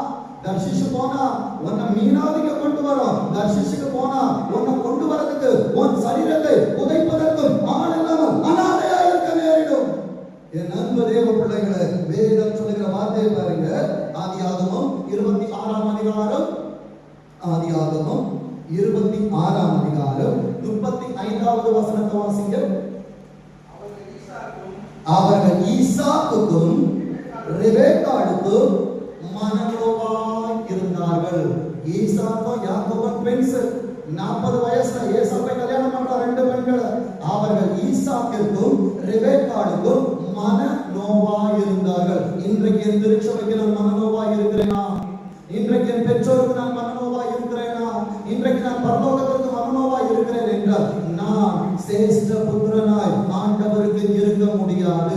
அதே வயதுல யாக்கோபுக்கு அவன் பெண்களை தேடிக் கொள்ளவில்லை, தன் ஆசாபாசத்துக்கு இடம் கொடுக்கவில்லை. அவன் கூடாரத்தில் இருந்தான், அவன் திருச்சபைக்குள் இருந்தான், அவன் தாயாரின் கண்காணிப்பில் இருந்தான். என் அன்பு தேவ பிள்ளையே, ஆதியாகமம் 28:6 வாசிங்க. ஆதியாகமம் ஈசாக்கு யாக்கோபை ஆசீர்வதித்து ஒரு அண்டர்லைன் பண்ணிக்கோங்க. ஈசாக்கு பரலோகத்தில் இருக்கிற ஆண்டவர் என்னை ஆசீர்வதித்தார் ஒரு பெண்ணை கொண்டு. வேதம் சொல்லுகிறது அவர் ஆதாமிற்கு நித்திரையை கொடுத்து ஒரு எலும்பை தான் எடுத்தாரு, 2 எலும்பை ஆண்டவர் எடுக்கவில்லை. வேதம் சொல்லுகிறது ஒரு பெண்ணை கொள்ளும்படி அவரை ஆதாமிற்கு அனுப்பினதையும் யார்கிட்ட பொண்ணு எடுக்க கூடாது? கானானிய குமாரத்திகள். உலகத்துல உனக்கு பங்கு இருக்க கூடாது. வேதம் சொல்லுகிறது கானானிய குமாரத்திகளில் பெண் கொள்ள வேண்டாம் என்று அவனுக்கு கட்டளையிட்டது யாருக்கு தெரிஞ்சது? ஏசாக்கு தெரிஞ்சது. அப்போ அப்பாக்கு இது பிடிக்காத, அதான் நான் செய்வேன். அவன் செய்த காரியம் என்ன தெரியுமா? 7வது வசனத்தை வாசிங்க பார்ப்போம். யாக்கோபு எப்படி இருக்கிறார்? நல்லா கவனிங்க. தன்னுடைய அப்பா அம்மாவுக்கு, உலகத்துல இருக்கிற அப்பா அம்மாவுக்கு நம்ம இப்ப கீழ்படுகிறோம். சபையில இருக்கிற அப்பா அம்மாவுக்கு கீழ்படிக்க மாட்டோம். வீட்டுல இருக்கிற அப்பா அம்மாவுக்கு கீழ்படிக்க மாட்டோம். உலகத்துல பக்கத்துல போய் என்ன பார்த்து வாங்கிக்கலாம், கொடுங்காங்கள் கொடுங்காட்டி நான் போயிட்டு வரேன். ஆனா அப்பா ஒரு வார்த்தையை சொன்னா போவா வரேன். வேஷங்கள் வேண்டாம், வேஷங்கள் கடந்து போகும். வேதம் சொல்லுகிறது 8வது வசனத்தை வாசிங்க.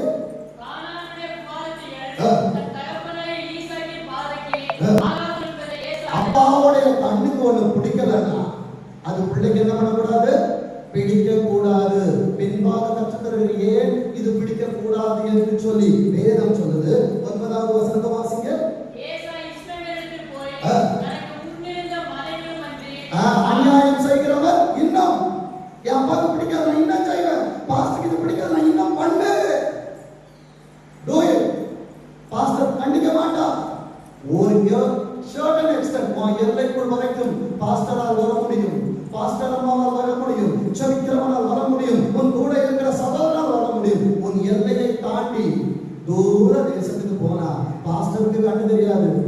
கண்ணு தெரியாம பிறகு சாப்பிட போறோம். பக்கத்துல ஜெபிக்கிற பிரதர் சிஸ்டருக்கு கண்ணு தெரியாது. என்னை பார்ப்பது யார் என்று சொல்லுவாய் என்றால் உனக்கு தெரியாமல் ஒரு நாளிலே சகலமும் முன்னிடத்தில் எடுக்கப்பட்டு போகும் என்பதை மறவாதே. வேதம் சொல்லுகிறது பாருங்க, வாசிங்க.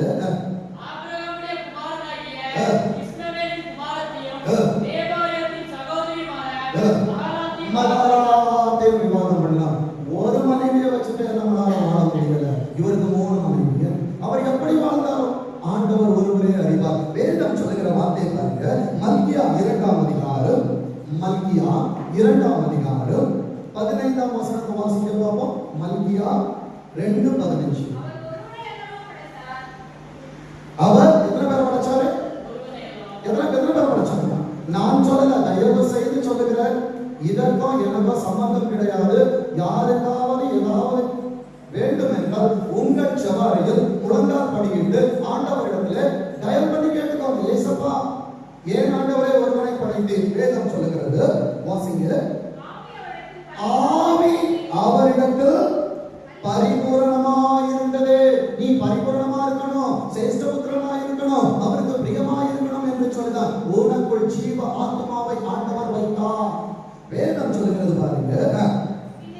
பின்ன கேள்வியை மட்டும்தான் கேட்க, ஏப்பா நான் ஒருவனை படைச்சேன், நான் நிறைய பேரை படைச்சிருக்கலாமே. வேதம் சொல்லுகிறது தேவ பக்தி உள்ள சந்ததியை பெறும்படிதானே. பக்தி உள்ள சந்ததியை நாம் பெற்றுக்கொள்ள வேண்டும் என்றால் அடுத்த கட்டளை வருகிறது, வாசிங்க. ஒருவனும் தன் இள வயதின் மனைவிக்கு துரோகம் பண்ணாதபடிக்கு உங்கள் ஆவியை குறித்து எச்சரிக்கையாயிருங்கள். முதலாவது செல்ஃப் டிசிப்ளின் ஆண்டவர் ரொம்ப எதிர்பார்க்கிறது. அடுத்த வார்த்தை சொல்லுகிறது எபிரேயர் 12ஆம் அதிகாரம் 16வது வசனத்தை வாசிங்க. ஒருவனும் பேசி கள்ளனாகவும் ஒருவேளை போஜனத்துக்காக, என் அன்பு தேவ பிள்ளையே, ஒருவேளை சர்ச்சில் ஆராதனை நடக்கும் போது பசிக்குது, ஒருவேளை ஃபாஸ்டிங் சாக மாட்டோம்.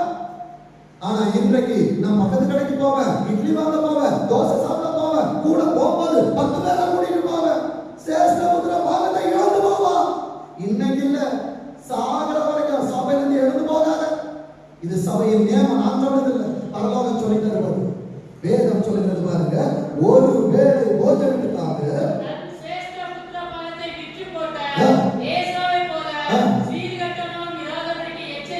அவன் சீர்கட்டவனா வேதத்தை வாசிச்சு பார்த்தா அப்பா வாய்க்கு ருசியா கேட்கிறாரு, போய் எடுத்துட்டு வந்து கொடுக்கிறான். என் அன்பு தேவ பிள்ளையே, போஜனத்தை பரலோகம் அங்கீகரிக்காது. உன் செயல்கள் என்ன, கர்த்தருக்கு என்ன செய்கிறார், இதை தான் கர்த்தர் பாப்பா. ஆண்டவரே, நான் வேலைக்கு போய் என் மனைவியை நன்றாய் வைத்துக் கொண்டு, என் பிள்ளைகளை நன்றாய் வைத்துக் கொண்டு, நான் சபையை நன்றாய் பார்த்துக் கொண்டு, ஆண்டவர் நீ எப்படி இருக்கு, எனக்கு எவ்வளவு நேரம் கொடுத்த, என் கூட நீ எவ்வளவு டைம் ஸ்பெண்ட் பண்ண, மனசை சொட்டு கேட்கிறாங்க. 10 நிமிஷம் சமயம் இருக்கா, முழங்கால் அடிக்கிறோமா, கண்ணீர் வடிக்கிறோமா? ஆதியில ஒரு அன்பு இருந்துச்சு, ஏசப்பா பார்க்கலாம் தூக்கம் வராது, ஏன்னா இன்றைக்கு ஃபெயில் ஆயிடும். அன்னைக்கு ஃபைல தூக்கிட்டு தருதருவா சுத்துற நாள், ஏசப்பா வேலை தரணும், ஏசப்பா லஞ்சம் கொடுக்கணும்ல. என் அன்பு தேவ பிள்ளைய, மனப்பூர்வமா எதை செய்தாலும் கர்த்தருக்காய் செய்து பழகும். வேதம் சொல்லுகிற வார்த்தையை பாருங்க, நாம் ஏசாவை போல, அவன் நல்ல பிள்ளைதான், உலகத்துக்கு நல்ல வேட்டையாடுவான், அப்பா கேட்டா தட்டாம செய்வான். ஆனா பரமாப்பாவுடைய பார்வையில சம்பாதித்து கொண்டு வந்தவனை பார்க்கிலும் கூடாரத்திற்கு உட்கார்ந்து பணிவிடைகளை செய்தவனை தான் கர்த்தருடைய கண்கள் தெரிந்து கொண்டது. உலகத்தில் வேலை செய்பவனை காட்டிலும், அன்னைக்கு பெயர்ந்த சம்பந்த இன்னைக்கு கோடிகள்ல புரண்டிருக்கலாம், ஆனா ஏசப்பா இருக்க மாட்டாங்க. இன்றைக்கு என்கிட்ட கோடிகள் இல்லாமல் இருக்கலாம், ஆனால் சந்தோஷமும் சமாதானமும் நிறைவா இருக்குது. படுத்த உடனே நல்ல நித்திர, உடம்பு சென்ற செவிப்பதற்கு ஒரு திருச்சபை, இத்தனை ஆயிரம் முழங்கால்கள் போதுங்க எனக்கு. இதற்கு மேல ஆசீர்வாதம் ஒரு மனிதனுக்கு கிடைக்காது. நல்ல தேவ பிள்ளையே, 3வது காரியம், சேஷ்ட புத்திரன் கர்த்தரின் தயையை பெறுவான். செல்ல பிள்ளை, வீட்டுல 2 பிள்ளை இருக்கிற, ஒண்ணு செல்ல பிள்ளையா இருந்துச்சுன்னா அப்பா எல்லாமே வாங்கி தருவாங்க, ஒண்ணு சேட்டை பண்ற பிள்ளையா இருந்துச்சுன்னா அப்பா கொடுக்க மாட்டாங்க. அதே போலதான் பரலோகமும் அவருக்கு பிரியமானவனாய் நான் இருப்பேன் என்றால் நான் கேட்டதையும் கொடுக்கும், நான் கேளாததை கொடுக்கும். என் அன்பு தேவ பிள்ளைகளை, வேதம் சொல்லுகிற வார்த்தையை பாருங்க. சங்கீதம் 102ஆம் அதிகாரம், சங்கீதம் 102ஆம் அதிகாரம் 13வது வசனத்தை வாசிக்க பார்ப்போம். தேவரே யாருக்காக எழும்புவார் தெரியுமா? செல்ல பிள்ளைக்காய் எழும்புவார், ஆசை பிள்ளைக்காய் எழும்புவார், தனக்காய் வேலை செய்கிற பிள்ளைக்காய் எழும்புவார். தேவரே எழுந்தருளி, சீயோன் என்பது திருச்சபை. அப்ப திருச்சபையில் இருக்கிற பிள்ளைகள் ஆண்டவரின் சொல்ல பிள்ளைகள், திருச்சபையில் இல்லாதவர்கள் நேசிக்கணும்னு விரும்புவார்கள், ஆனால் நேசத்திற்கு அர்ப்பணிக்காதவர்கள். வேதம் சொல்லுகிறது, சீயோனுக்கு இறங்குவீர். ஏசப்பா எனக்கு ஆசீர்வாதத்தை கொடுக்கிற டைம் வந்துருச்சு, ஆனா அந்த டைமை நான் தள்ளி வைக்கிறேன். 40 நாள்ல ஆசீர்வாதம், 40 நாள் ஒவ்வொரு மணி நேரம் ஜெபிக்க, இட்ஸ் மை பிளஸிங் டைம். ஆனா நான் இல்ல, இன்னைக்கு டயர்டா இருக்கு, நான் நாளைக்கு. அப்ப என்ன, என்னுடைய ஒரு நாள் ஒரு வருடமாய் மாறுகிறது. வேதம் சொல்லுகிறது பாருங்க, வாசிங்க. அதற்கு தயை செய்யும் காலமும், அப்ப எனக்காக ஆண்டவர் ஒரு டைமை செட் பண்ணது வந்துருச்சு. நான் திருச்சபையில வருவேன் என்றால், அவர் பாதம் அமர்வேன் என்றால், அவர் சத்தம் கேட்பேன் என்றால், சீயோனுக்குள் என்னை நான் பாதுகாப்பேன் என்றால், இந்த ஆராதனை கர்த்தர் எனக்கு கொடுக்கிறார். விசுவாசிக்கிறீங்களா? எத்தனை பேர் விசுவாசிக்கிறீங்க? இந்த ஆராதனையோட ஆசீர்வாதத்தின் நேரம் பா. கரங்களை உயர்த்தி சொல்லுங்க, நான் ஆசீர்வதிக்கப்பட்டவன், என்னை ஆசீர்வதிக்க ஏசப்பா வந்துட்டீங்க. இனி ரீசன் தான் கிடையாது, ஒன்லி ஆக்ஷன் தான். கண்ணீர் வடிச்சுட்டல, ரொம்ப டயர்ட் ஆயிடுச்சல்ல, முடியலன்ற ஸ்டேஜுக்கு வந்துட்டல, இட்ஸ் யோர் டைம். நண்ப தேவ பிள்ளைகளே, ஆதியாகமம் 27ஆம் அதிகாரம், ஆதியாகமம் 27ஆம் அதிகாரம் 30ஆம் வசனத்தை வாசிக்க பார்ப்போம். ஈசாக்கு ஆசீர்வதித்து முடித்த பின்பு யாக்கோபு தன் தகப்பனாகிய ஈசாக்கு சமூகத்தை விட்டு புறப்பட்டு போன உடனே அவன் சகோதரனாகிய ஏசா வேட்டையாடி வந்து சேர்ந்தான். ஒரு கேள்வியை கேட்கிறேன், ஒரு நிமிஷம் ஏழியா வந்திருந்தா யாக்கோபு உயிரோட இருந்திருப்பானா? ஆசீர்வதிச்சு முடிச்சுட்டான், உடனே அவன் போயிட்டான், போன உடனே ஏசா வந்துட்டான். எத்தனை பேர் இதே போல் ஆசீர்வாதத்தை இழந்திருக்கிறோம்? ஏசப்பா நான் வரதுக்கு முன்னால இன்னொருத்த உள்ள இறங்கிடுறாங்க, சுகத்தை பார்க்க முடியல. அதுக்கு தான் ஏசப்பா சொல்லுவாங்க, நான் ஆசீர்வதிச்சுனா எழுந்து போயிடுவேன், நீ வந்து என் பாதத்துல உட்கார்ந்து ஆசீர்வதியம் ஆசீர்வதியம் ஆசீர்வதியம். ஆசீர்வாதம் கிடைக்காது,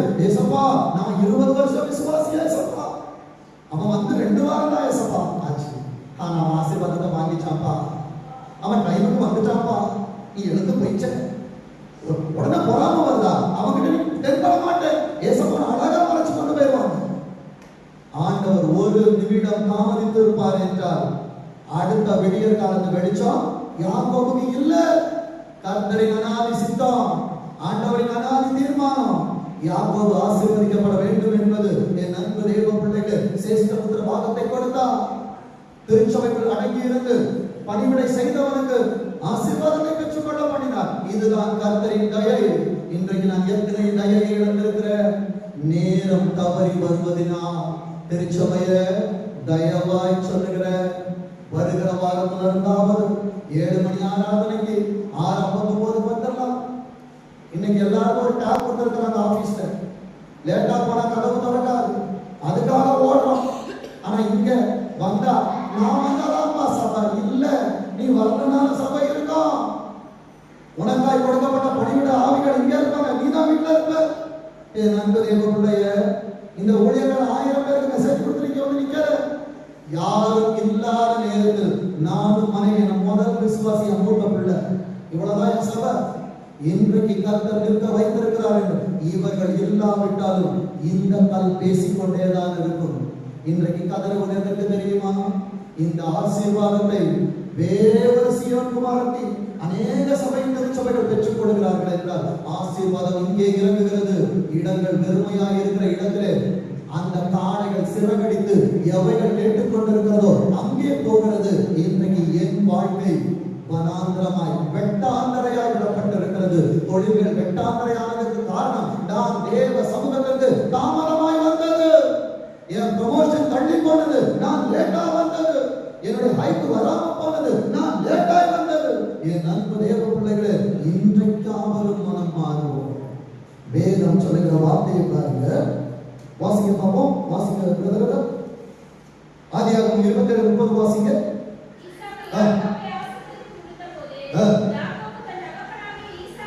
அப்போ ஏசப்பாவுடைய சமூகத்துக்கு வந்துட்டேன்னு வச்சுக்கோ, 7 மணிக்கு வந்தவங்களுக்கு ஸ்பெஷல் ஆசீர்வாதத்தை கொடுத்துருவாங்க. பாடல் பகுதிக்கு வரவங்களுக்கு அதை விட கொஞ்சம் கம்மி, அதை விட கொஞ்சம் கம்மி, நீதிமொழி கொஞ்சம் கம்மி.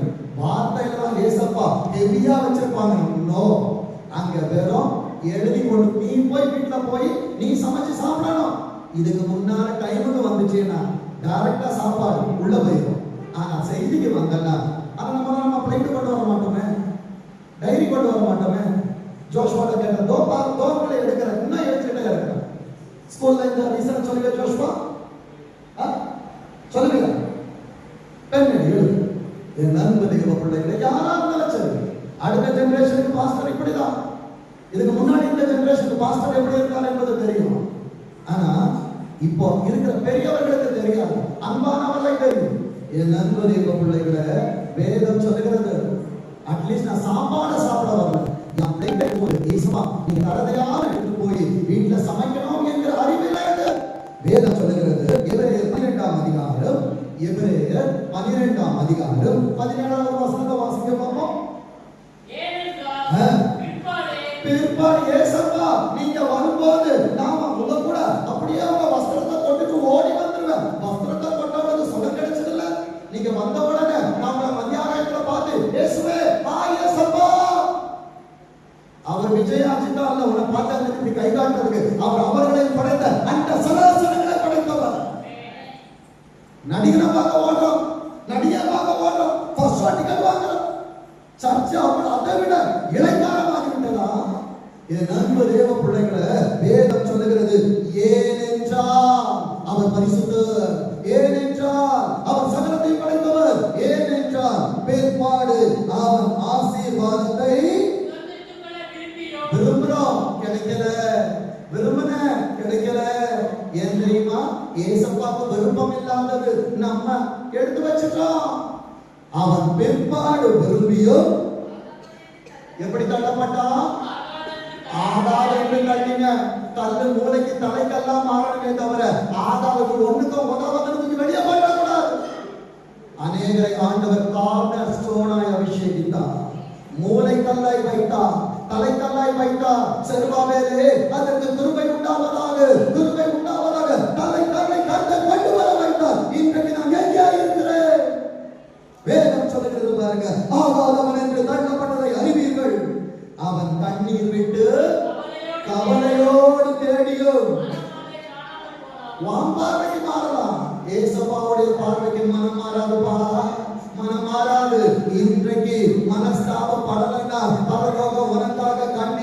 வயது உன்னை திருத்தாது. சபதவனை திருத்தம், பரலோகவனை திருத்தாது. உனக்கான operation theatre is your search, not a paradise. என் அன்பு தேவ பிள்ளை, அங்க போய் எனக்கு ஆபரேஷன் நடக்கணும். நீதிமானுக்கு பூமியில் தான் சரி கட்டப்படணும், பரலோகத்தில் அல்ல. என் அன்பு தேவ பிள்ளையே, நீதிமொழிகள் 5ஆம் அதிகாரம் 8வது வசனத்தை சத்தமா வாசிக்க பார்ப்போம். நீதிமொழிகள் 5:8. ஒரு வழியை அவள் என்பது உலகம்.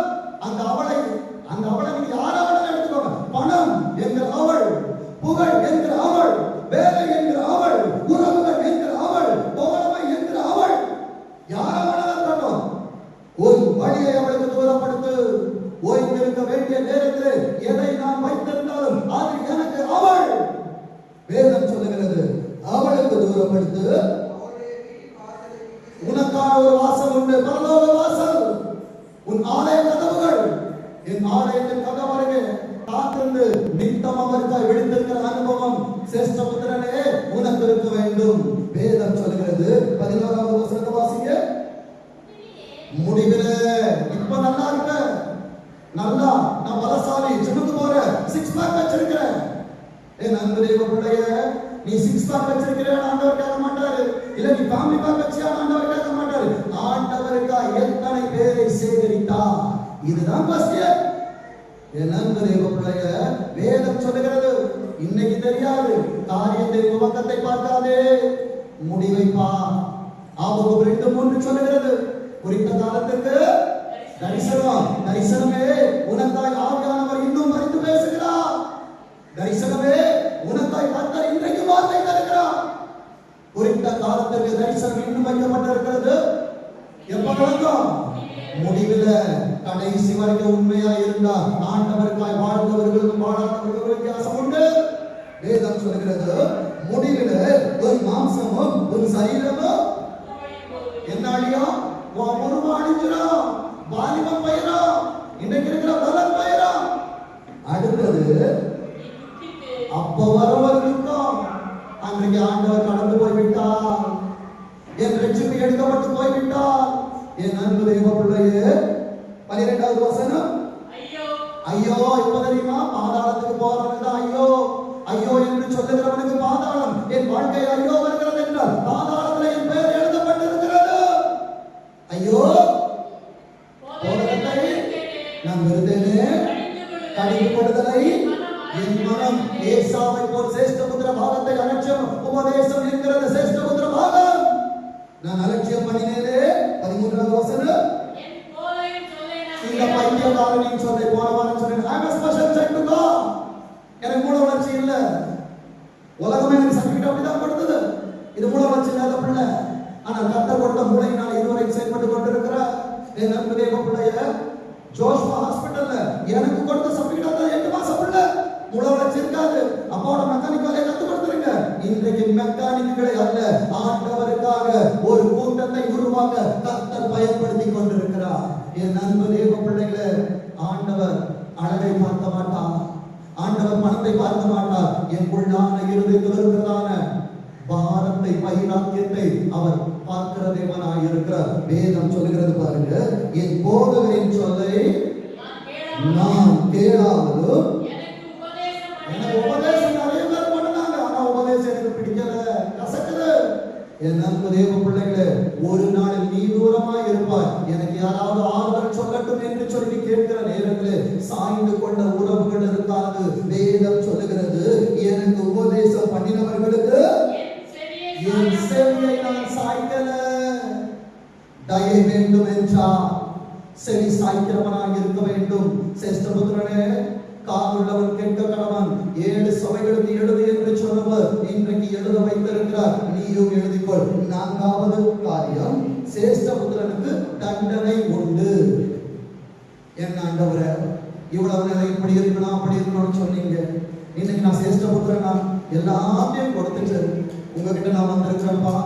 நிச்சயமாய் சொல்லுகிறேன், அறிந்து அறியாமல் செய்கிறதான தவறுகளுக்கு எனக்கு இந்த உலகத்துல தண்டனை உண்டு. இங்க தண்டனை கிடைக்கலன்னா நியாயாசனத்திற்கு முன்பாய் போகிற நேரத்தில், மூப்பர்கள் சங்கங்கள் உட்கார்கிற நேரத்தில் அந்த தண்டனை ரொம்ப கொடிதா இருக்கும். அதனால சங்கத்துக்கு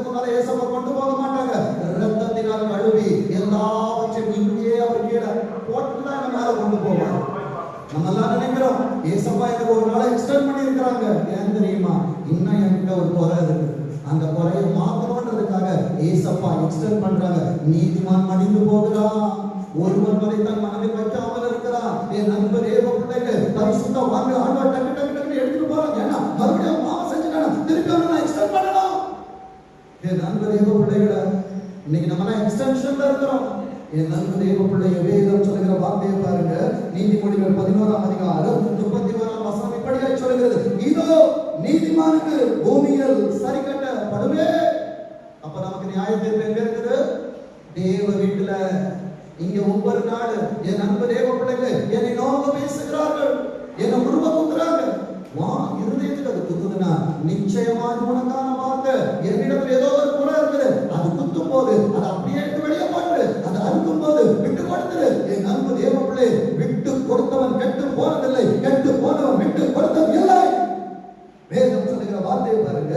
ஆதியாகமம் 32ஆம் அதிகாரம், ஆதியாகமம் 32ஆம் அதிகாரம் 24வது வசனத்தை வாசிங்க.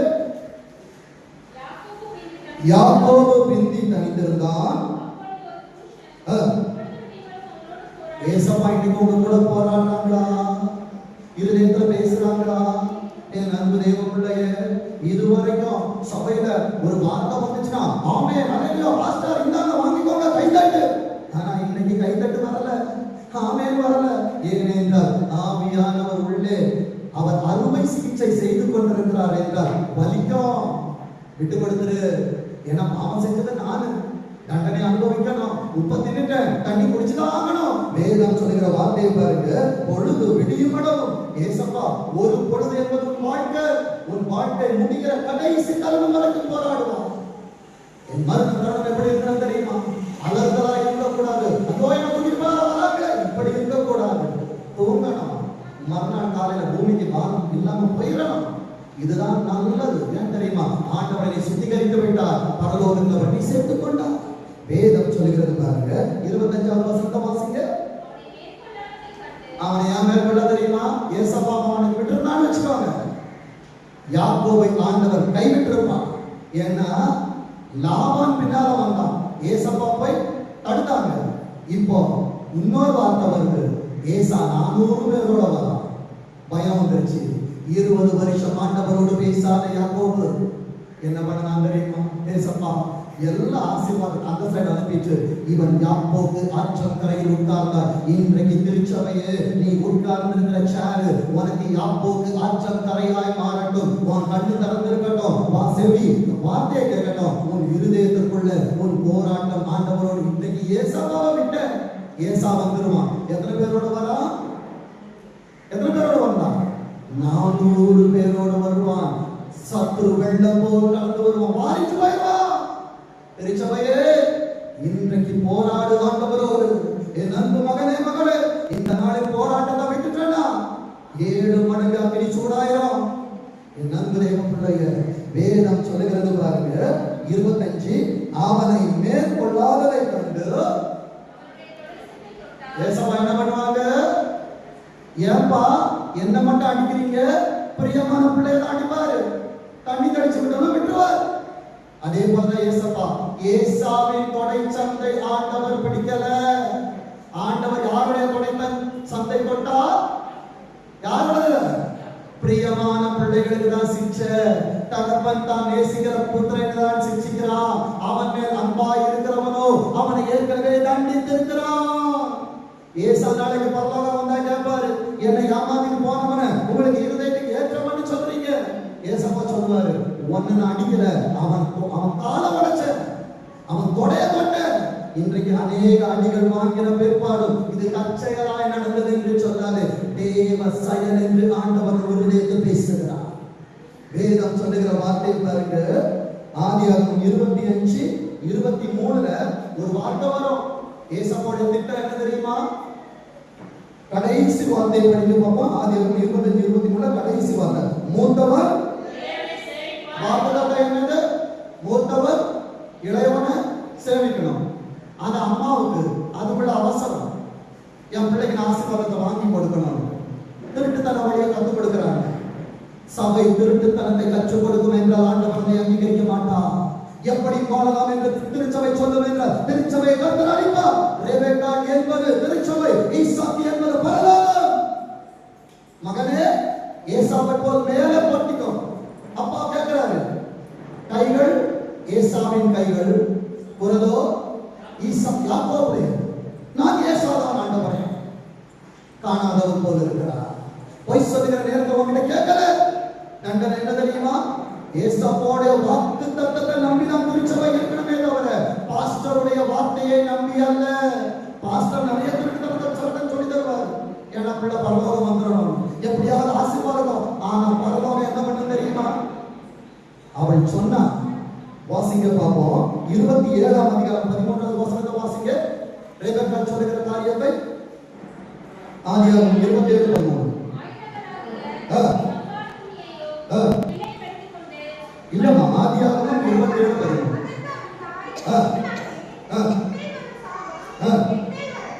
என் மகனே, உன்மேல் வரும் சாபம் என் மேல் வரட்டும். நடந்தது என்ன தெரியுமா? அம்மா சொல்றாங்க, அப்பா நீ நேரம் மகள் வீட்டுக்கு போயிரு, அண்ணனோட கோபம் மாறிடும், நான் உன்னை கூப்பிட்டு அனுப்பிடுறேன்னு அம்மா சொல்றாங்க. வேதம் சொல்லுகிறது, மறுபடி யாக்கோபு ரெபெக்காளின் முகத்தை பார்க்கவில்லை. சாபத்தை கேட்டது ரெபெக்கா. இன்றைக்கு எப்படி வாழலாம்?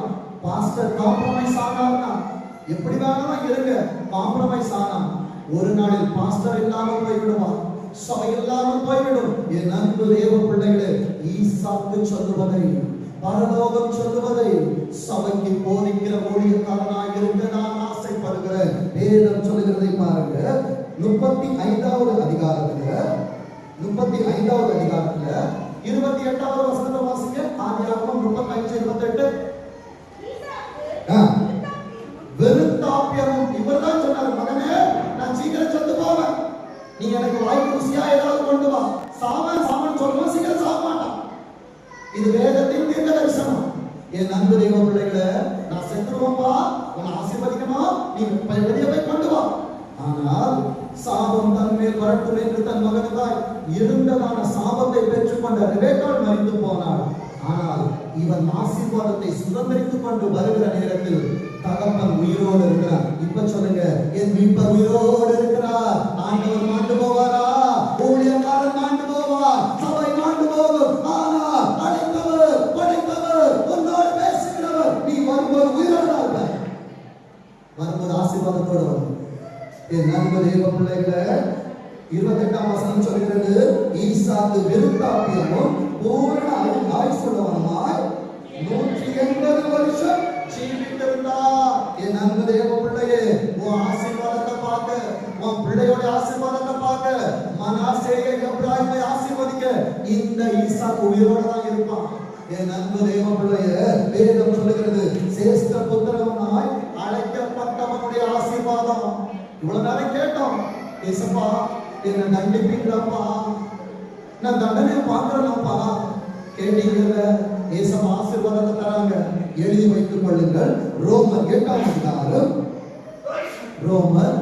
8ஆம் அதிகாரம் 28வது வசனத்தை வாசிங்க.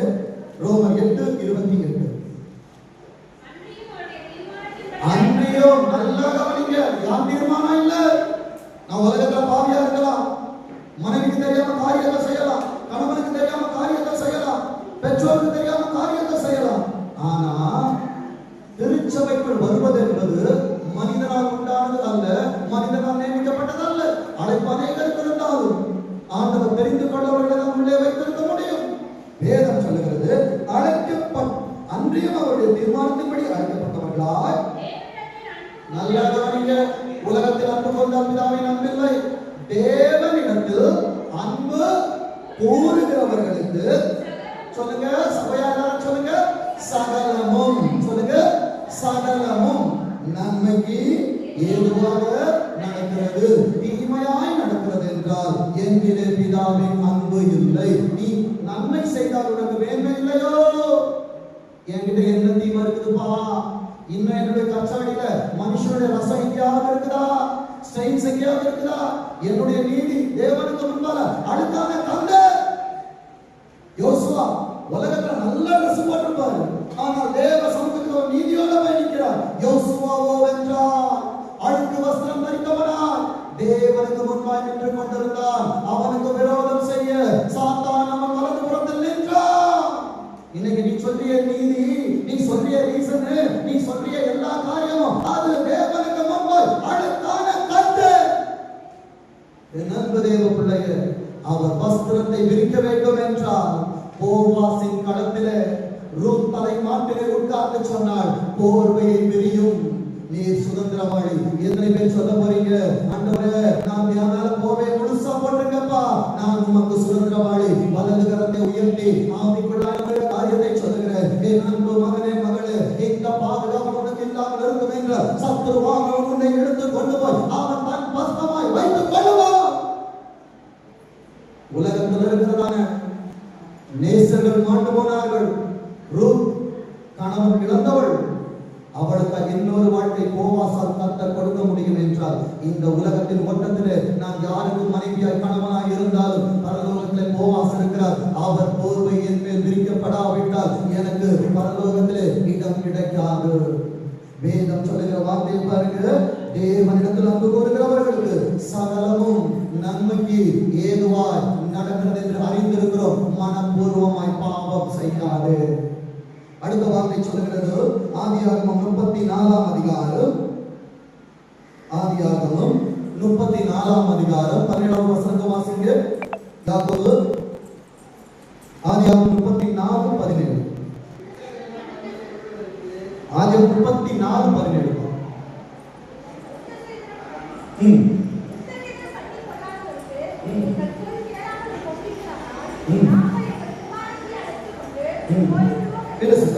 இது ஆதியாகமம் 35:27 வாசிங்க.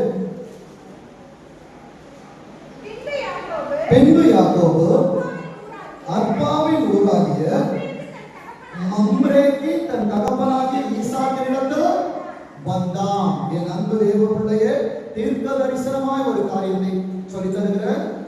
ஈசாக்கு யாக்கோபு பதானராமிலிருந்து, அதாவது மாமனார் வீட்டிலிருந்து கொடுக்கப்பட்ட ஆசீர்வாதத்தை எல்லாம் எடுத்து யார்கிட்ட வரா? ஈசாக்கினிடத்தில் வருகிறான். அடுத்த காரியம் ஒன்று நடக்கிறது. வேதத்தை இவ்வளவு நாளும் ஏசப்பா இதை காமிச்சு கொடுக்கும் போது அவ்வளவு நடுக்கத்தோடு பார்த்துங்க. 36ஆவது அதிகாரத்துல 6ஆவது வசனத்தை வாசிக்க பார்ப்போம். ஏசா தன் மனைவிகளையும் தன் குமாரரையும் குமாரத்திகளையும் தன் வீட்டில் உள்ள யாவரையும் தன் ஆடு மாடுகளையும் தான் கானான் தேசத்தில் சம்பாதித்த. அப்போ சபைக்குள்ள இருந்து ஒருவன் சம்பாதிக்கிறான், ஒருவன் உலகத்தில் இருந்து சம்பாதித்துக் கொண்டு வருகிறான். அர்த்தம் சொல்றேன், முந்தினோர் பிந்தினோராய் இருக்கிறாங்க, பிந்தினோர் முந்தினோராய் இருக்கிறாங்க. சபைக்குள்ள 40 வருஷமா இருந்தப்பா, 60 வருஷம் இருந்தப்பா. ஆனா என் மரணம் சம்பவிக்க அந்த கொஞ்ச நாள்ல நான் விழுந்துட்டேன். ஈசாக்குடன் ரெபேக்காவுடன் இருந்தது யார் தெரியுமா? கடைசி வரைக்கும் ஏசா. இன்னைக்கு சர்ச்சில் தான் எல்லாரும் இருக்கிறோம். ஆனா இந்த ஈசாக்கு 40 வயதுக்கு அப்புறமா அவன் எல்லாரையும் இழந்து தனியாய் வாழுகிறான்.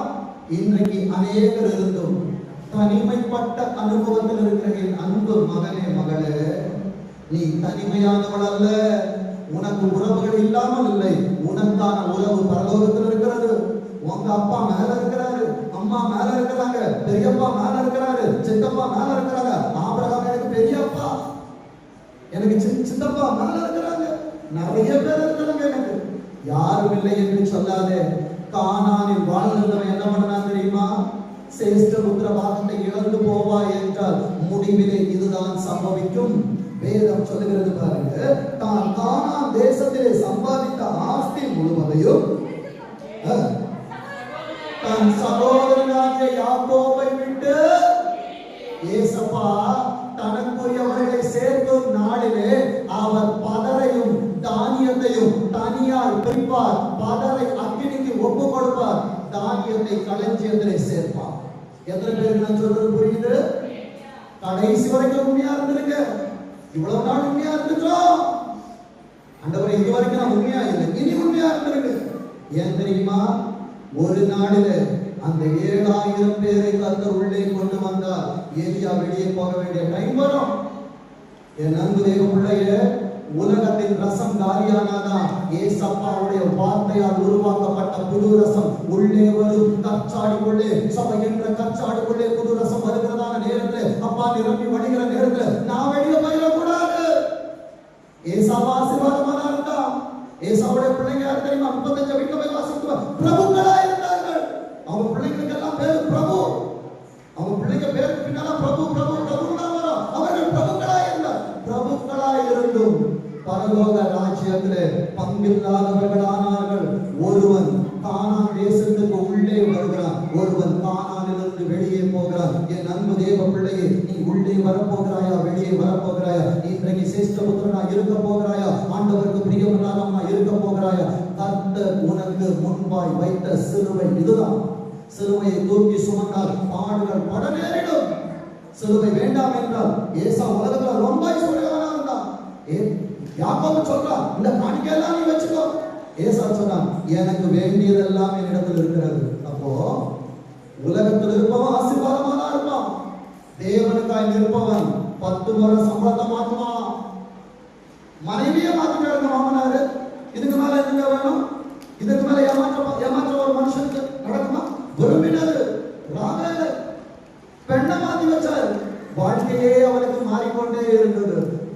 மேகத்தை போல் கலைந்த வாழ்க்கை வாழ்ந்த யாக்கோபை ஆண்டவர் யாக்கோபை கடத்த பண்ணி இஸ்ரவேலாய் மாற்றி மறுபடியும் கானானுக்கு கொண்டு வந்தார். கானானிலே நான் எப்படி வேண்டும் என்றால் வாழ்வேன் மனசஞ்சாரியா இருந்ததான ஏசாவை கர்த்தர் கானானிலிருந்து வெளியே துரத்தினார். என் அன்பு தேவ பிள்ளையே, ஏதேன் தோட்டத்திலும் இதுதான் நிகழ்ந்தது. கர்த்தர் வெளியே துரத்தினார், சுடரொளி பட்டயத்தை வைத்தார். என் அன்பு தேவ பிள்ளையே, பரலோகத்துக்கு ஜாஸ்தியாக போக முடியாது, பட்டயம் வெட்டினா. என் அன்பு தேவ பிள்ளையே, வேதம் சொல்லுகிறது, யாக்கோபை விட்டு பிரிந்து வேறே தேசத்திற்கு போனான். இன்றைக்கு ஏசாவாய் உன்னோடு போராடுகிற அநேக காரியத்தை கர்த்தர் உன்னை விட்டு பிரிப்பார். பிள்ளையை போல் இருக்கிறதான லோத்தாய் இருந்தாலும் கர்த்தர் பிரிப்பார். பிள்ளையாய் இருந்ததான இஸ்மவேலாய் இருந்தாலும் கர்த்தர் பிரிப்பார். கர்த்தருக்கு தேவை ஈசாக்கு மாத்திரமே. விசுவாசிக்கிறவர்கள் கரங்களை தட்டி சொல்லுங்க, என்னை கர்த்தருடைய கண்கள் ஈசாக்காய் கண்டது. நான் எப்படி வேண்டும் என்றால் விரும்புகிறேன். எனக்கு உபதேசம் வேண்டாம் என்றால் இந்த உபதேசம் உங்களுக்கு பைத்தியமாக தோன்றும். ஆனால் தேவ பலனை பெற்றவர்களுக்கு இது ஆசீர்வாதமாக இருக்கும். கர்த்தர் கொடுக்கிற ஆசீர்வாதத்தின் வார்த்தையை ஒருவர் சத்தமாய் வாசிக்க கேட்போம். மல்கியா 1ஆம் அதிகாரம் 2ஆம் வசனத்திலிருந்து 5ஆம் வசனம். இதே வசனங்கள் தான் ரோமன் 9:13 உண்டு. இரட்டத்தனையான ஆசீர்வாதம் அப்படின்னு சொல்லுகிறேன். மல்கியா 1ஆம் அதிகாரம் 2லிருந்து 5 வசனங்கள், ரோமன் 9:13 வாசிக்க போவது. மல்கியா 1 2ஆம் வசனத்திலிருந்து 5ஆம் வசனம் மட்டும் சத்தமா வாசிக்க பார்ப்போம். நான் உங்களை சிநேகித்தேன் என்று கர்த்தர் சொல்கிறார். அதற்கு நீங்கள் எங்களை எப்படி சிநேகித்தீர்கள்? இன்னைக்கு எல்லாரும் இப்படி கேட்கறேன். ஏசப்பா பாருங்க, ஏசப்பா ஐ லவ் யூ. ஏசப்பா do you love me? எப்படி ஆண்டவரே? ஏசப்பா சொன்னாங்க, சிலுவையில 2 கையை இப்படி விரிச்சு காமிச்சு, இவ்வளவாய் உன்னை நேசித்தேன். இன்னைக்கு 40 நாள் எதுக்குங்க பிரேயர் பண்றோம்? கைகளிலே ஆணிகள், கால்களிலே ஆணிகள், தலையிலே முட்கிரீடம், ரத்தம் சொட்டப்பட்டது. இன்னைக்கு அந்த குட் ஃப்ரைடே வந்து பாருங்க, அழாத கண்ணு ஒண்ணா இருக்காது. நீதி கண்ணீர் வடிக்கிறாங்க. அன்னைக்கு அவங்க கையில ஆணி அடிக்கல, நான் ஆணி அடிச்சுக்கிட்டு இருக்கிறேன். எப்படிப்பா நீங்க என்ன நேசிக்கிறீங்க? அடுத்த வார்த்தை சொல்லுது, கர்த்தர் சொல்கிறார், ஏசா யாக்கோபுக்கு சகோதரன் அல்லவா? நான் சொல்லல, மறுபடியும் சொல்லுகிறேன். இது கர்த்தரே சொன்ன வார்த்தை. கர்த்தர் சொல்லுகிறார், ஏசா யாக்கோபுக்கு சகோதரன் அல்லவா? ஆகிலும் யாக்கோபை நான் சிநேகித்தேன். ஆகிலும் யாரை நான் லவ் பண்றேன்? சொல்லுங்க. பாடல் கொடுக்கிறாயே, பாடலுக்கு முழங்கால் படிக்காமல் இருக்கிறாயே, ஆசாவாசங்கள் தேடி வந்தும் இந்த பிரச்சனையை வணங்காமல் இருக்கிறேன் என்று சொல்லுகிறாயே. எல்லாரும் கீழே குனியலாம். நேபுகாத்நேச்சார் வச்ச சிலையை பணிய 3 பேர் கர்த்தருக்காய் வைராக்கியமாய் நிற்கிறார்கள். கர்த்தருக்காய் வைராக்கியமாய் நிற்கிறவன் யாருக்கு முன்பாக கூனி குறுக மாட்டான், தெளிவான தேட மாட்டான். ராகா வீடா இருந்தாலும் சுவிசேஷம் சொல்லுவான். என் அன்பு தேவ பிள்ளைங்க, வேதம் அங்கே சொல்லுகிற வார்த்தையை பாருங்க. 3வது வசனம் சொல்லுகிறது, ஏசாவையோ. இவ்வளவு அழகா சொல்றாரு பாருங்க. அவன் எனக்கு வேணும்.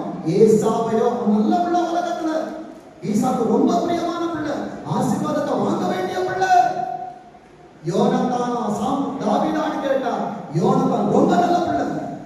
ஆனா ஏன் அழிக்கப்பட்டான்? சவுலின் பாவத்தினால் யோனத்தான் அழிக்கப்பட்டான். என் அன்பு பிள்ளைகளே, என் அன்பு பெற்றாரே, பிள்ளைகளுக்கு சாபமாய் மாறாதீங்க, ஆசீர்வாதமாய் மாறுங்க. என் அன்பு தேவ பிள்ளையே, எசேக்கியா நல்ல ராஜா. ஆனா தேவ வார்த்தை வரும்போது இல்லை இல்லை என் காலத்துல நடக்காது, உனக்கு செத்து போய் பண்ணி சொன்ன உடனே சுவர்புறம் பார்த்து அழுதை எசேக்கியாவே, உன் பிள்ளைங்க காலத்துல ஆபத்து வரும் சொன்னப்ப நீ எவ்வளவு செவல்ல மோதி மோதி அழுதுருக்கணுமே. அழலியே, என் காலத்துல வராதுல்ல, என் காலம் நல்லா இருக்குமே. அவன் பிள்ளைகள் காலம் பாபிலோனிலே சிறை பிடிக்கப்பட்டார்கள். நீ நல்லா இருக்கிற, நல்ல அப்பாவும் அம்மாவுமா இருக்கனா, என்னை காட்டிலும் தாவீது சொன்னது போல என் கிருபையை நிற்கிறாங்கப்பா. சாலமோனின் காலம் நல்லா இருந்தது. ஏசப்பா வர வரைக்கும் அவனுக்காக ஒரு விளக்கை ஏசப்பா வச்சிருந்தாங்க. ஒன்று என் மரணம் நிகழணும், இல்ல ஆண்டவருடைய வருகை வர்ற வரைக்கும் என் தலைமுறை உலகத்துல இருக்கணும். எத்தனை பேருக்கு விசுவாசிக்கிறீங்க? எத்தனை பேருக்கு ஆசை இருக்கு? ஏசப்பா வர வரைக்கும் என் தலைமுறைக்கு இருக்கணும். ஏசப்பா வரும்போது நீ என் தலைமுறை நான் காமிச்சு கொடுக்கணும். நான் ஏசாவா இருந்தால் என்னை வெறுத்து விடுவா, சேஷ்டபுத்திரனா இருந்தால் சொல்லப்பட்டதை என் கையில் தந்தே ஆசீர்வதிப்பான். நான் பாவியா இருந்தாலும், நான் ஏமாற்றுகிறவனா இருந்தாலும், வேதம் சொல்கிற வார்த்தையை பாருங்க. ஏசாவையோ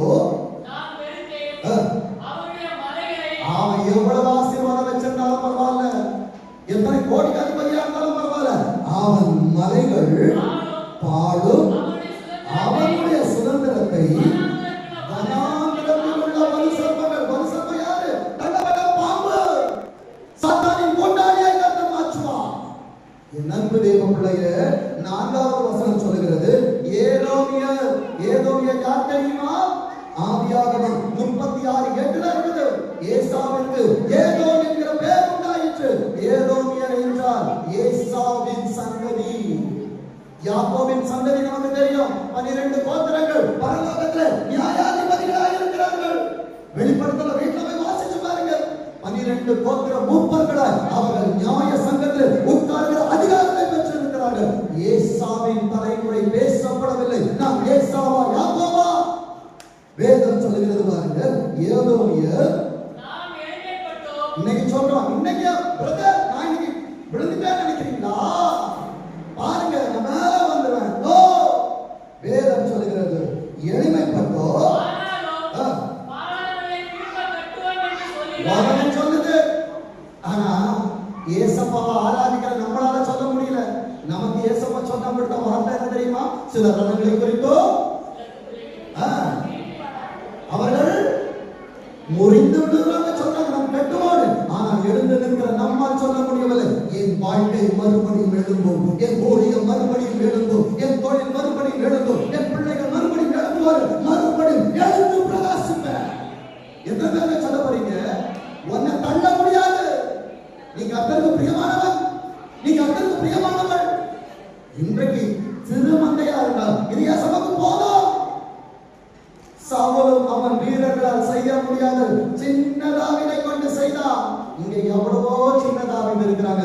எனக்கு இது போதுங்க, இதை வச்சு எவ்வளவு பெரிய கோலியாக்க வேண்டும் என்றால் கர்த்தர் வீழ்த்துவான். வேதம் சொல்லுகிறது பாருங்க.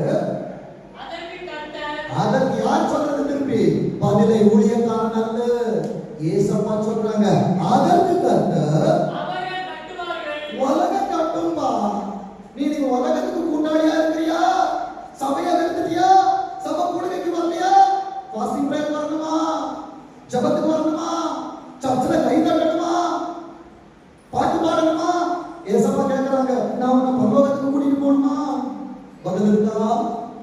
சபைக்கு என்று ஒரு நியமம் உண்டு, சபைக்கான டிசிப்ளின் உண்டு. பாட்டு பாடினா கை தட்டணும், ஆராதனை முழங்கால் பாடணும், பெண்கள் முக்காடு தன்னால போட்டணும். மெசேஜா டைரி ஒரு பக்கம் இருக்கணும், ஒரு பக்கம் பைபிள் இருக்கணும். என் பிள்ளை எழுதுறானா கேட்கணும். வீட்டுல வந்து ஹோம்வொர்க் செஞ்சான்னு கேட்கறீங்க, வீட்டுக்கு போன டைரியை பார்த்து ஏன் எழுதுறேன்னு கேட்கறீங்களா? எப்படிங்க பரலோகத்துல பங்கிருக்கோம்? வேதம் சொல்லுகிற வார்த்தையை பாருங்க. அவர்கள் கட்டுவார்கள், கர்த்தர் கட்டினதை ஒருவனாலும் எடுப்பிக்க முடியாது. பாபேலை கர்த்தர் பிடித்தார். யாராவது கட்டினாங்களா? இதுவரைக்கும் கட்டி முடிச்சாங்கன்னு இருக்குதா? முடியாது. ஏசப்பா இடிச்சானா ஒரு நாள் தலைகீழ நின்று தண்ணி குடிச்சாலும் ஒரு நாள் கட்ட முடியாது. ஆனால் கர்த்தர் கட்டின வாழ்க்கையை மனிதனால் இடிக்க முடியாது. இந்த கல்லின் மேலும் சபையை கட்டுவது பாதாளத்தின் வாசல்கள் அதை மேற்கொள்வதில்லை. இந்த ஊழியத்தை இந்த சபையை மேற்கொள்ள வேண்டும் என்று எத்தனை பாதாள வல்லமைகள் வந்தால் உன் வாழ்க்கையை எடுத்துக்கொள்ள எத்தனை காரியங்கள் வந்தால் உன் எதிர்காலத்தை அழிக்க எத்தனை சம்பந்தங்கள் பொமியாக்கள் வந்தால் கர்த்தர் உன்னை விட்டு கொடுக்கல. நீ கர்த்தருக்கு பிரியமானவன், நீ கர்த்தருக்கு பிரியமானவன், நீ சிரேஷ்ட புத்திரன். வேதம் சொல்லுகிறது பாருங்க, அவர்கள் துன்மார்க்கத்தின் எல்லை என்றும் என்ன வச்சிருக்காங்க தெரியுமா? துன்மார்க்கன் என்ற பெயரை வச்சிருக்காரு. யாக்கோபை இஸ்ரவேலாய் மாற்றினார், ஏசாவை துன்மார்க்கன் என்று பரலோகம் பார்த்தது. வேதம் சொல்லுகிறது, அவர்கள் எல்லையை கர்த்தர் பாழாக்கினார், சினம் வைக்கிற சனம் என்று சொல்லி கோபாக்கினைக்காய் ஆண்டவர் அவர்களை நியமித்து விட்டார். நீ கானானுக்குள் வந்து தப்ப போகிறாயா? எகிப்துக்கு போய் மாற போகிறாயா? கர்த்தர் உன்னிடத்தில் கேட்டுக் கொண்டிருக்கிறார். அடுத்த வார்த்தை சொல்கிறது, 5வது வாசனை சொல்லுங்க. இப்ப எல்லாரும் அவரை உயர்த்தி சொல்லுங்க. இன்றைக்கு ஊழியக்காரன் சொன்ன ஒவ்வொரு வார்த்தைகளும் என் கண்கள் காணும்.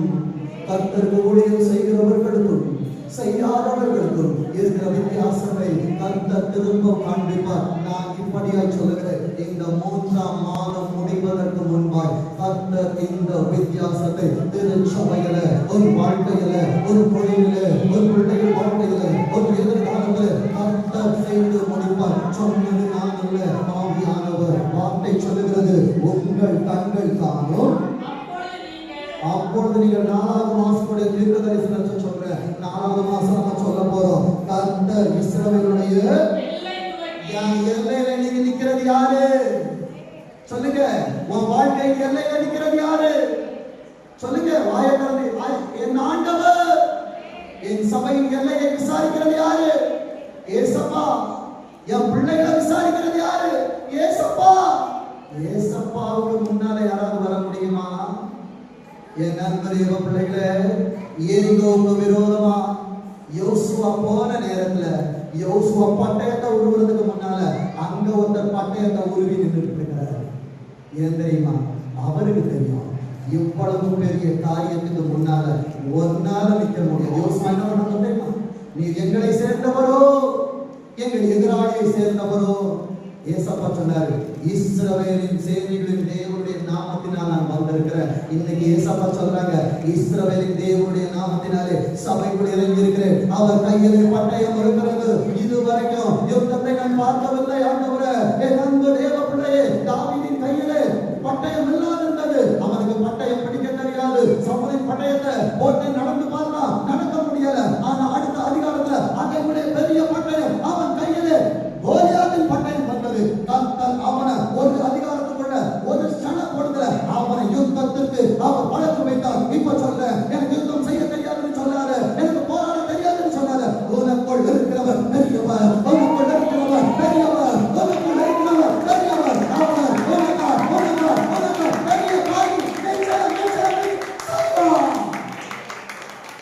உனக்கு பெரிய காரியம் எனக்கு பேச யாரும் இல்லப்பா.